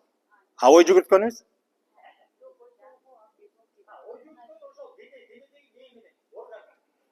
Жок, ал акылда эми ошол.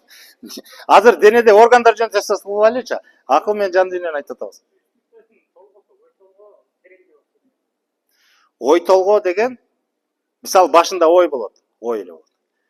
Анан биз жана бирдеме ой келди деп атпайбызбы?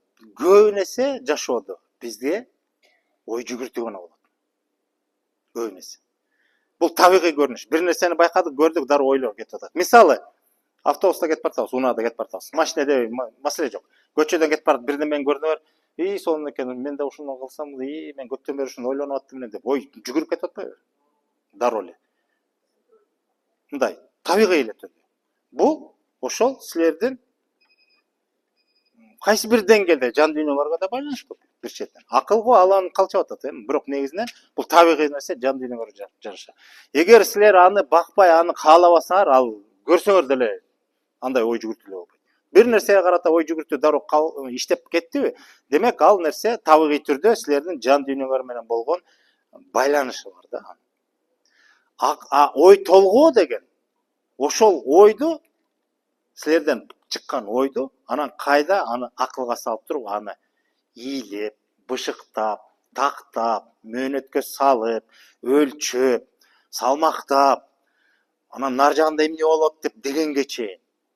Бул ой толгоо. Ой толгоо, эгерде жөнөкөй сөз менен айткандай, бизнес план. Бул ой толгоо.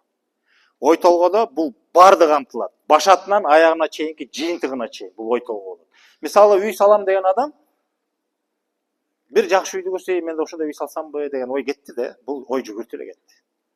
А үй салам деген адам түйшүк баса баштаганда ой толгой баштайт. Же болбосо ой толгоп баштаганда анан түйшүк өзүнөн келет. Адамга үйлө баштайт.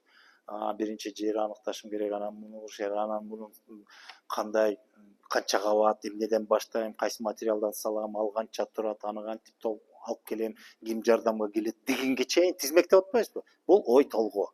Эми эле бизнес план сыяктуу дегендей. А ой жүгүртүү жеңил кете турган нерсе. Бирок ошол жеңил кеткен нерсе бул табигый. Ал жөн эле асмандан келбейт. Ал силердин ошол эмнени көрсөңөр, ошого жараша болгон мамилеңерден улам. Ал мамиле ошол ниет аркылуу жан дүйнөнүн реакциясы деп коелучу. Ниет аркылуу ошондо кетти да, кыска болсо дагы бир жүгүрүп кетти ошол ой.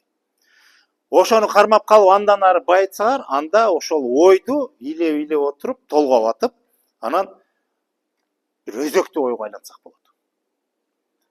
Өзөктүү ойго айланганда, ал ой анан дил менен түздөн түз байланышат да, силер кайда турбасаңар, кайда жүрбөсөңөр, эмне иш кылбасаңар, ошол эле нерсе менен ченее баштайсыңар. Ошол жана ойду бакканда, өзөктүү ойго айлантканда, ал ой адамга ой санаага айланып кетет. Санаа дегенди уктуңарбы беле? Санаа деген жаман сөз эмес. Сарсанаа жаман. Санаа деген сөз бул адамды кадимкидей түйшүккө сала баштайт. Ойдун түйшүгүнө салат. Бирок жакшы да ой болушу мүмкүн да. Жарык ой болушу мүмкүн да. Ошол жарык ойдун түйшүгүнө салганда ал санаага айланат дагы, баскан турган, бирөө менен иш кылып атасыз, эмне болуп атат, бул көкүрөңөрдөн кетпейт. Дил ошону талап кыла берет да. Же болбосо бүт жасаган ишиңердин баары келип ошого байланат да. Максаттуу болуп кала баштайт. Ошентип анан ошого жараша дагы мисалы ой толгоп атып силер бир максатты аныктайсыңар, башында түшүнгөн эмессиңер, билген эмессиңер, мурда жасап көрбөгөн нерсени, бирок силер ошону каалап, ошол ойду багып атып, толгоп атып, санаага айланткандан кийин ага керектүү нерселерди, тагыраак айтканда керектүү билимдерди топтой баштайсыңар. Ошол билимдер кандай билим болуп кабылданат силерге? Эгерде силер өзөктүү ойго айлантып, аны санаага айлантып, аны максаттуу түрдө ошол билимди алып атсаңар, ал кандай билим болот? Жок. Баштапкы жана бир мисалды айткандачы, мектепте сабак алып аткан бала менен салыштыралы. Ал дит коюп билим ала баштайсыңар. Себеби силер дилиңер талап кылып атат, жан дүйнөңөр талап кылып атат. Бул аны ойлобосоңор да акыл эмес, жан дүйнө ошону талап кыла баштайт. Бекер убакыт болсо деле, жок, жөн отурбайынчы, андан көрө жасайынчы деп, акыл эмес, акыл иштебейт. Бул жерде жан дүйнө талап кыла баштайт. Эгер ошол ойду силер багып атып туруп, өзөктүү ойго айлантсаңар. Өзөктүү ойго айлангандан кийин ал ошо дил менен туташ болот дагы, анан санаага айланат, силерди иштете баштайт. Ошентип дилди да биз байыта алабыз. Дилди эң негизгиси дебейинчи, бирок орчунду берүү. Ой менен дагы бир топ дилди байытабыз. Жанагы оңолоюнчу деген адам неден башталат? Ал дагы ойдон да. Ой, биринчи ой келет. Бирок ошол ойдун келиши да өзү кыйын да. Ошо баштап жаман адам жөнүндө мисал айтсак, оңолоюн деген. Ошо баштапкы жарыгына болгон байланышты түзүш үчүн сыйкы чөйрдө бир топ кыйынчылыктар өтүп отуруп анан бир байланыш жарк эткенде анан ошол ой пайда болот.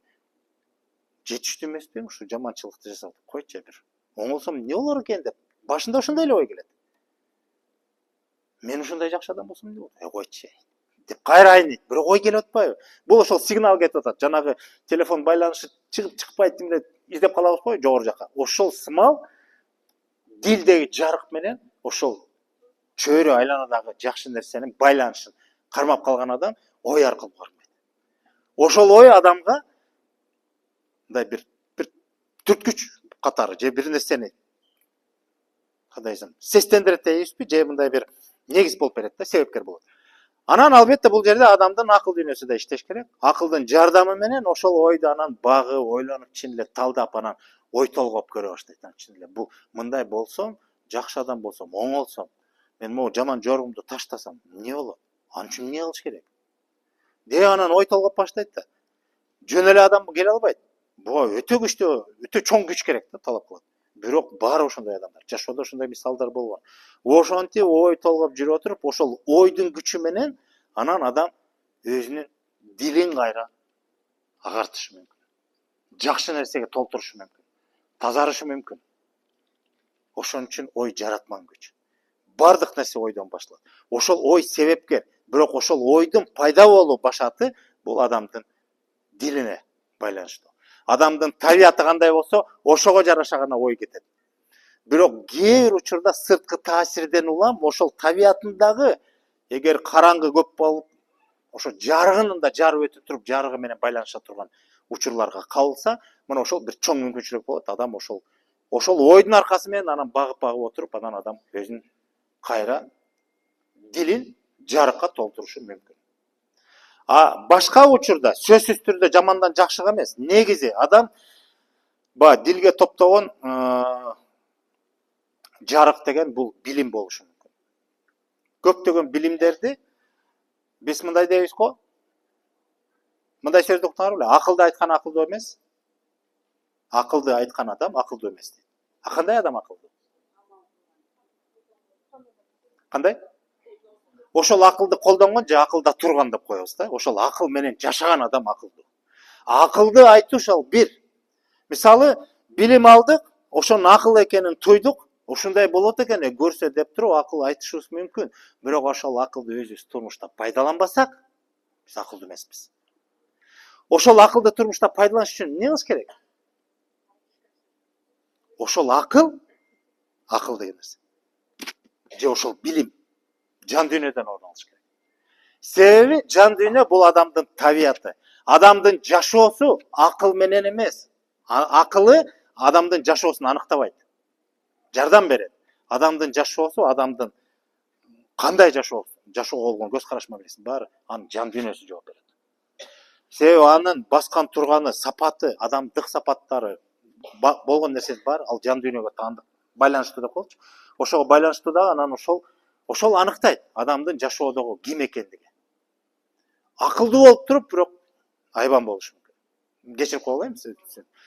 Биз көп учурда билебиз, акыл айтат, үйрөтөт, бирок өзү жасабайт. Жанагы бир жөнөкөй эле лакап бар го, молдонун айтканын жаса, жасаганын жасаба дейт.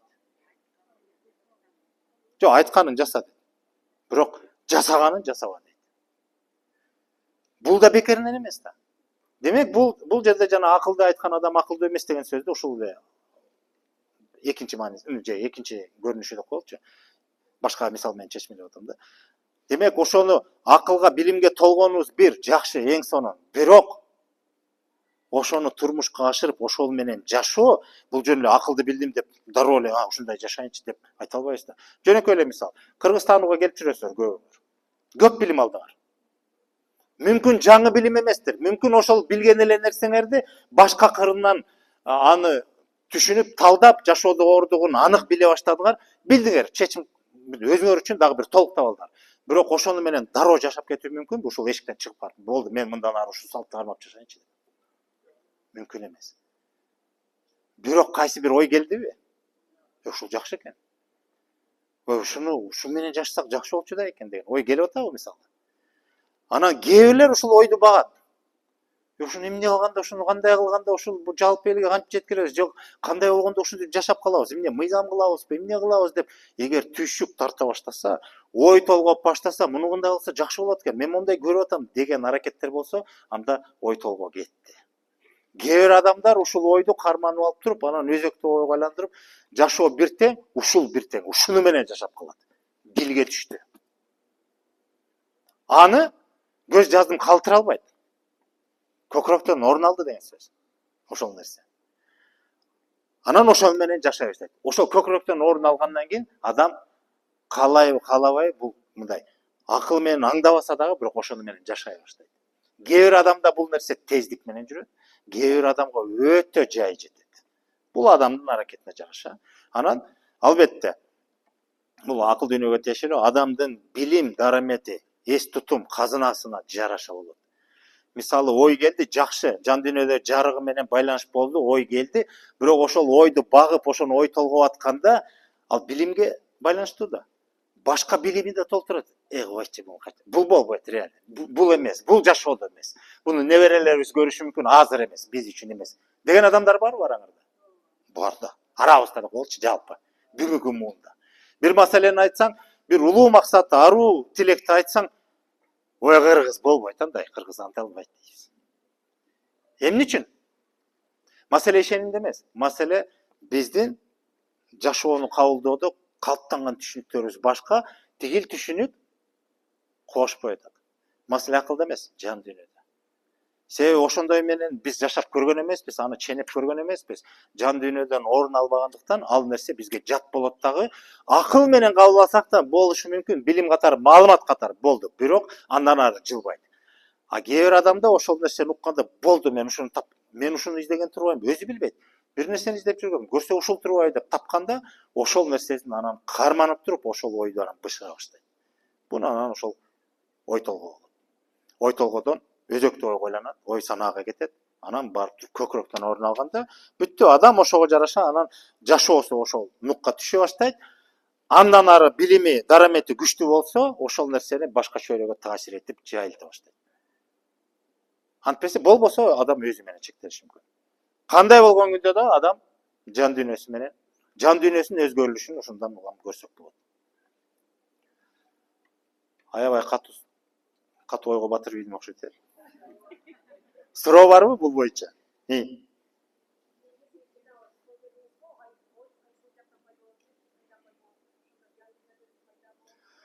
Ойдун өзөгү негизи дилде да. Бир сөз менен айтканда, дилге жараша болот. Себеби жаратмандык күч деп атпайбызбы ой? Бул адамга таандык. Ал акылдан эмес, ал жан дүйнөдөн, дилден кетет. Себеби адамдын табияты эмне болсо, бул мындай проекциясы деп коелучу. Адамдын жан дүйнөсү, дили эмнеге толсо, ошого жараша гана кыймыл аракети жүрө баштайт. Акылдан өтө чанда, акылдан дагы адам жаратмандыкка жетиши мүмкүн. Мисалы, ушуга да бышыктоо. Сахаров. Билесизби, Сахаровду? Эмнени ойлоп тапты? Бомба деп коелучу. Ал бомбаны ойлоп тапкан эмес. Анын оюна да келген эмес ушул нерсени согушка курал катары колдонсо болоорун. Оюна келген эмес. Себеби анын жан дүйнөсү башка болчу. Илим деп жүрүп, ошол ачылыш, түйүнү жетен, аны турмуштун мындай жакшы агымында өндүрүштө болсо дагы, бирок жакшы ниетте, жакшы максатта пайдаланам деген чын дили да, ниети да бүт ошол менен берилип иштеген да, бирок аны келип туруп жанагындай согушка колдонгондо ал анын дүйнөсү аңтарылып кетти. Андай болбойт, кандай деп. Бербей атат, жан дүйнөсү каршы келет. Анын ою да болгон эмес, ушуну келип ушундай пайдалансакпы деп. Көп окумуштуулар ошондой бир нерсени ачылыш кылат, бир нерсени чоң салым кошот, бирок аны кандай колдонот ал башка. Колдонуучулар кийин ошол жан дүйнөсүнө жараша. Согушту каалап, согуштун аркасы менен байууну көздөгөн адам, демек анын табияты ошондой да. Маселе анын билим акылында эмес. Табияты, жан дүйнөсүнө жараша. Анан ошону пайдаланат.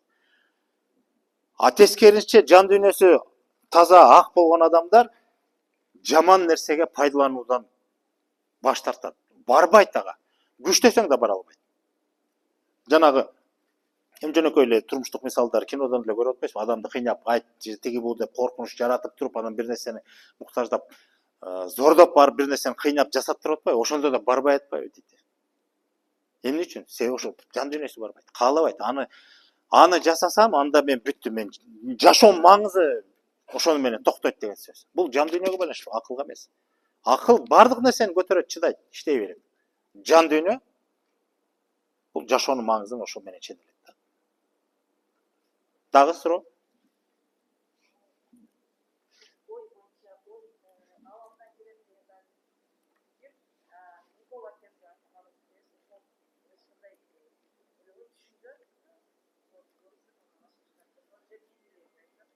Бул ой эмес, бул көбүнесе бул аян. Менделеевдин мисалында, Тесланын мисалында деле. Бул кээ бир өтө чанда адамдарга жанагы аян белги деп коет. Ошол илимде жүргөн, ошону ой багып жүргөн, ушунда кандай кылса болот деп тигип мындай түшөлүп жүргөндөргө өзү таппайт, бирок белги катарында даяр нерсе түшүрөт, ошону кармап калат, ошону айтат. Бирок бул ой эмес. Бул уже даяр продукт келет. Аян катарындачы, белги катарында. Бул башка нерсе. Бул жаратмандыкка жатпайт. Бул эми тагдырдын же болбосо жараткандын белеги деп койсок болот. Ошону алып туруп анан проекция кылат. А бирок адам ошол белгинин түшкөнүн өзү ага чейин ал түйшөлдү да, ойлонду да, мындай кылсам болот. Мисалы Тесла туруп эле жөн эле турмушта келип туруп, тунк өтүп туруп, вечный двигатель ойлоп тапчы деген жок да. Ал багып жүргөндө кандай кылып тапсам деп. Ага уже даяр келди да. Ой эмес, ага даяр проект түштү. Менделеевке даяр таблица түштү. Ал өзү жараткан жок, ага даяр түшүп атпайбы? Ошол сыяктуу аяндар көп. Жанагы кайсы бир темада өтпөдүк, олуяларда. Аларга да келечекти кандай айтып берип атпайбы сүрөттөп. Ошол сыңарындай кээ бир адамдарга өзүнүн ошо түйшүгүнө, жолуна, турмуш эмес, жашоо жолуна жараша ошондой аян белгилерди берет. Эгерде адамдын түйшүгү ушунчалык ашынып таппай кыйналып атса, бирок ошо бир жакшы нерсени издеп атса, берет. Ал ой эмес, ал даяр берилет. Уже мындай билим берилет. Бул билим деп коелучу, ал даяр билим берилет. Ой деген адамга мындай түрткүч катары берилет.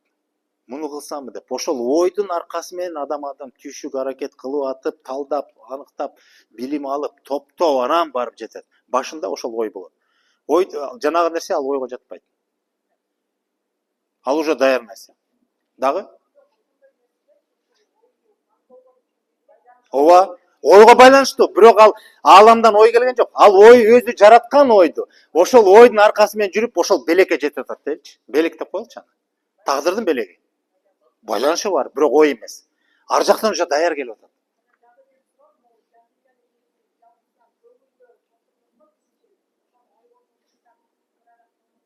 Жок, ойго толтура албайбыз. Көңүл деген бул сезим дүйнөгө байланыштуу. Ой деген сезимге байланыштуу эмес. Ой деген ал башка күч, жаратуучу күч.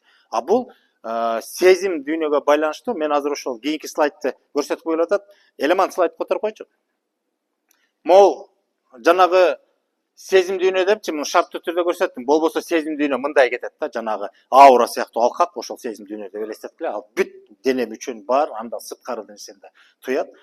Ошол сезим дүйнө болот. Мен буякта жөн эле түшүнүш үчүн жан дүйнө менен акыл дүйнөнү байланыштырат деген сезим. Ошол көңүл, ошол сезим дүйнөгө да таандык, анан жан дүйнөдү башкарат. Көңүл аркылуу башкарат эмес, байланыштырат деп коелучу. Бирок мындай деп айтсак болот. Мен дагы айта турган оюм эмес, айта турган сөзүм. Жашоодо байкайсыңар, кээ бир адамдар акыл дүйнөсү менен жан дүйнөсү төп деп коелучу. Тең адамдар бар. Акылы билими да, дарамети да, жан дүйнөсү да ошончолук туюп, билип, жан дүйнөсүн сезип, тең алып жүргөн адамдар бар. Барбы ошондой адамдар? Билебиз, э? Тескерисинче, кийинки слайд. Мындай адамдарды билесиздерби? Акылга көбүрөөк басым кылат да, жан дүйнөсүн укпаган. Тилекке каршы андайлар көп. Азыркы учурда ошондой адамдар көп. Акылга, билимге басым кылабыз дагы, жан дүйнөнү укпайбыз.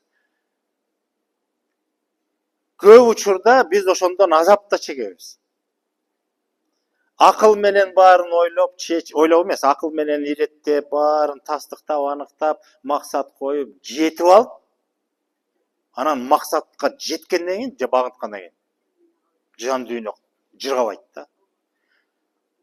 Болду беле ошондой мисалдар? Бар да. Өтө көп. Эмне үчүн? Себеби жан дүйнөнү укпайбыз. Жан дүйнө эмнени каалап атканын түшүнбөйбүз. Баарын акыл дүйнөгө берип койгонбуз тизгинди.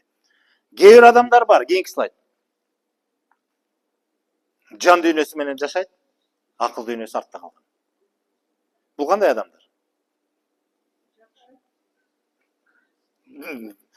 Жакшы деп айтпайм мен. Сөзсүз эле жакшы эмес. Жок, эми бар, аз дебейин. Көбү бүгүнкү замандын талабында көбү адамзат деп айтып барабайчы. Биз өзүбүздүн колубузда айтсачы, көбүбүз биз акылга басым жашап калдык. Акыл дүйнө менен жашап калдык. Баардыгын акыл менен ченеп калдык. Жан дүйнөнү укпай калдык. Бар угабыз, бирок көбүбүз укпайбыз. Мындай адамдар да бар. Жан дүйнөсү алдыга озуп кеткен, акыл дүйнө ага тең келбейт. Сезет, билет, түшүнөт кандай, ошо туят, жан дүйнөсүн угат. Бирок ошого тете акыл дарамети жетпейт да. Бул эми жакшы деп айтпайын. Негизи адам катары жакшы адам болушу мүмкүн, бирок бул көрүнүш өзү жакшы эмес. Өзү логикасында экөө тең болуш керек, төп келиш керек. Акыл дүйнө менен жан дүйнө төп келгенде, сезим дүйнө экөөнө бирдей тегиз иштегенде, экөөнүн байланышы төп болгондо адамда маселе болбойт. Адамдын ички төптүгү болот. Жан дүйнөсүн уга билет, сезе билет, оңдой билет, ошонун акыл дүйнөсүнүн жардамы менен. Адам жан дүйнөгө гана маани берип туруп, билим акылды эске албай койсо, ал да болбойт. Жан дүйнөсү жарды деген ошол мындай жакшыга жарды деген мааниде. Жанагы жан дүйнөсү, жана пейил деп атпайбызбы? Жан дүйнөсү жарды деген ошол пейили тар деген сөз. Кең пейил деген жан дүйнөсү бай деген сөз да.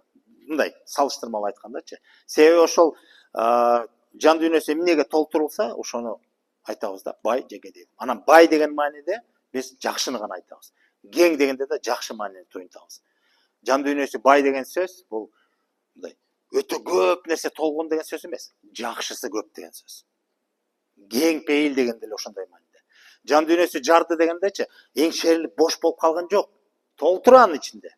Бирок жакшысы жок. Жарды. Жакшыга жарды деген мааниде. Дагы мен мону айтайын деп атам.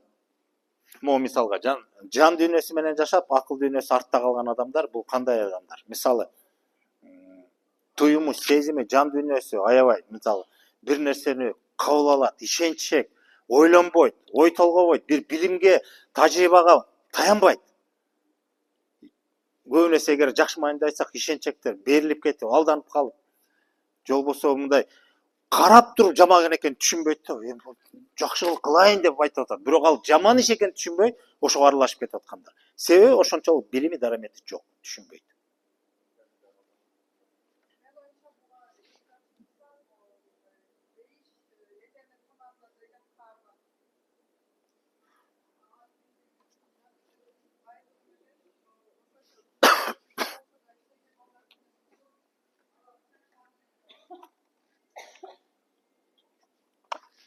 Пикириңизди уктук, бирок мен кошулбайм. Себеби ал бала акылдан кем. Ал башка эмес. Ал тубаса акылдан кем болуп атпайбы?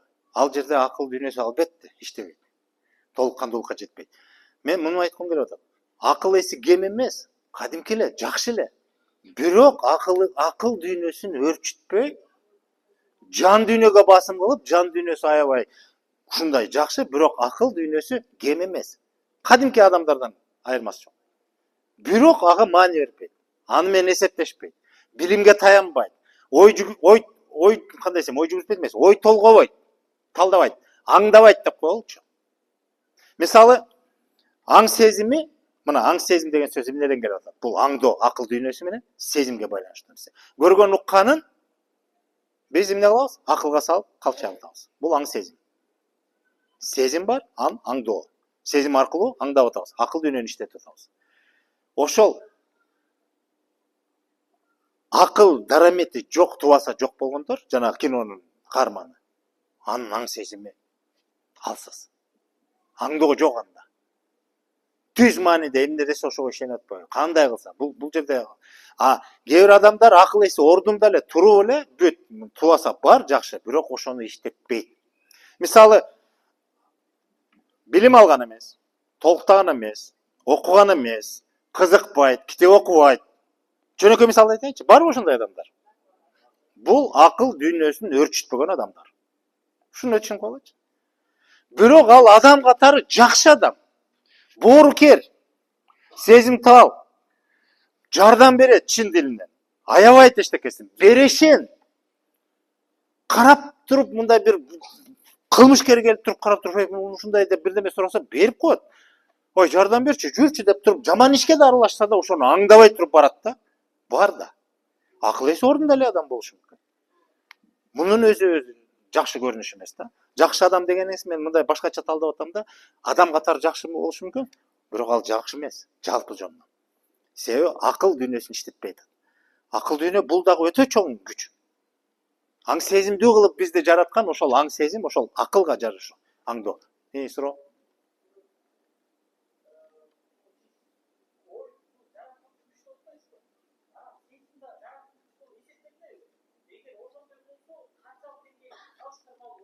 Сезим кантип жаратат?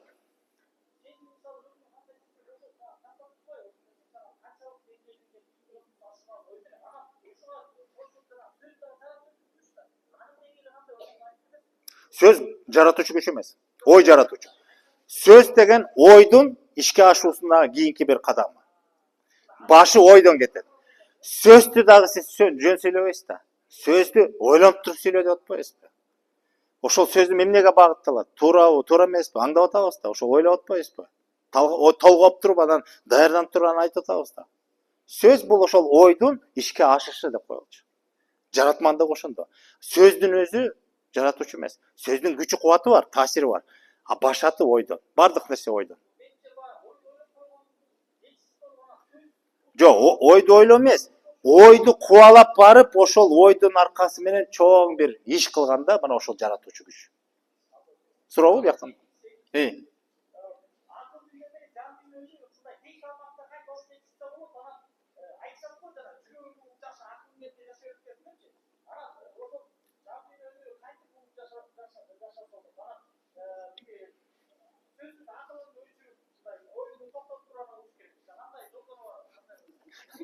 Аны мен сизге азыр айтпайм.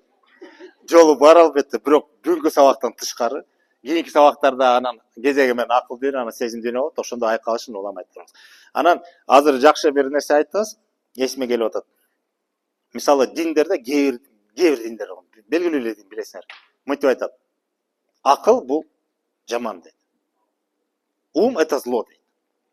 Слушай сердце дейт. Следовательно. Бул дагы туура эмес. Жүрөк менен эле жашап акылга салбай койсоң, бул да туура эмес.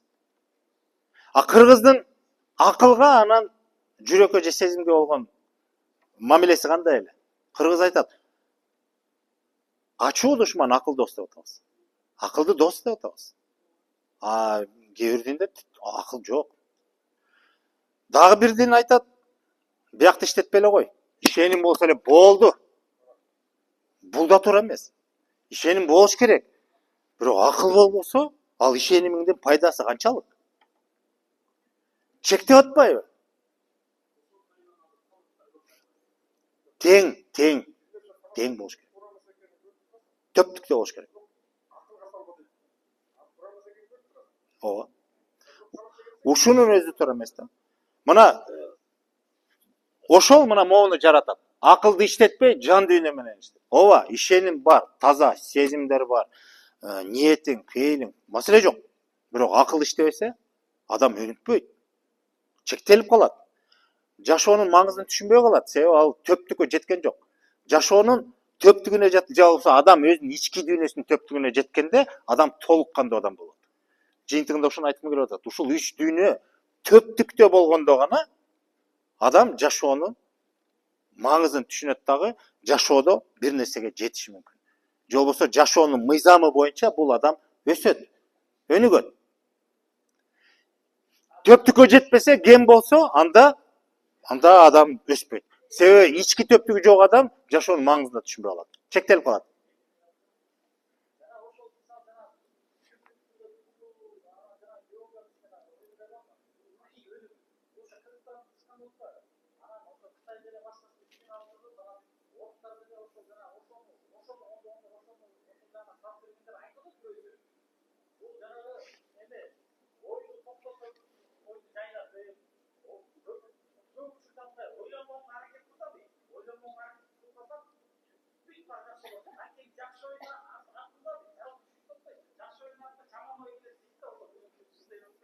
Мен ким эмне деп атканын билбейм, бирок мынтип айтып коеюнчу.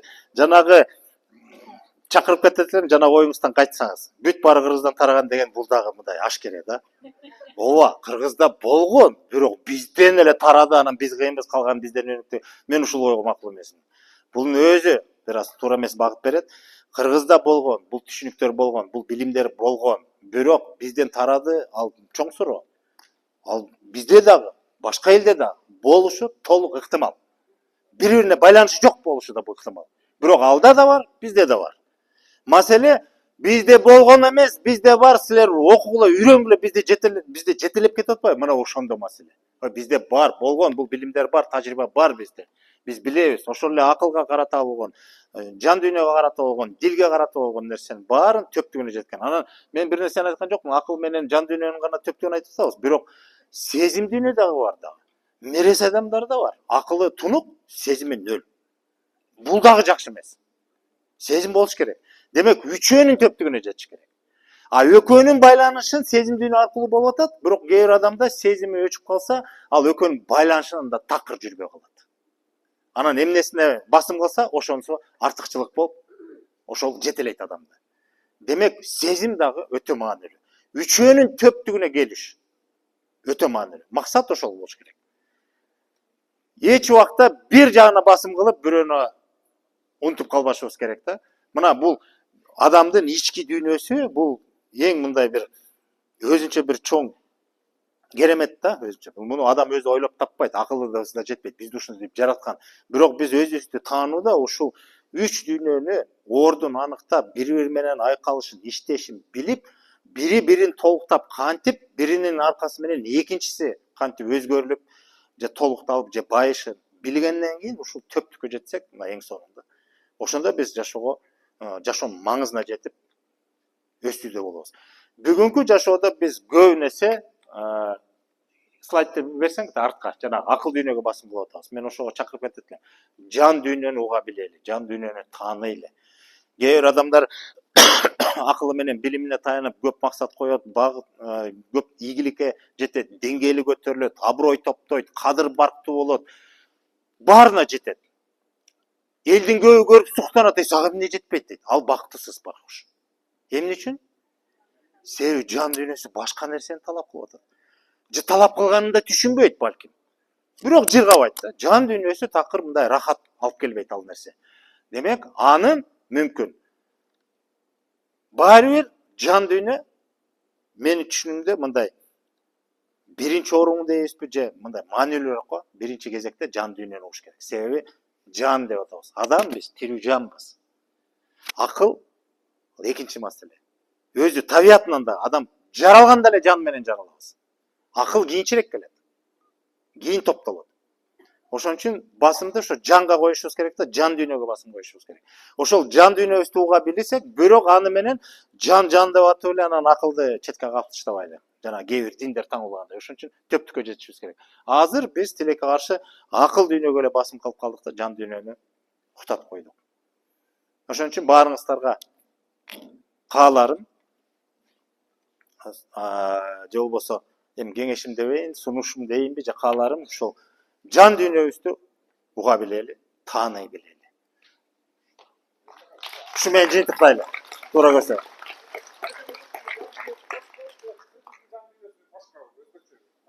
Ал жан дүйнөгө эмнени толтурасыздар? Ошого жараша, баалуулукка жараша, сапаттарга жараша. Негизи жан дүйнө албетте айырмаланышы мүмкүн. Ал дүйнө таанымга да баалуулукка жараша.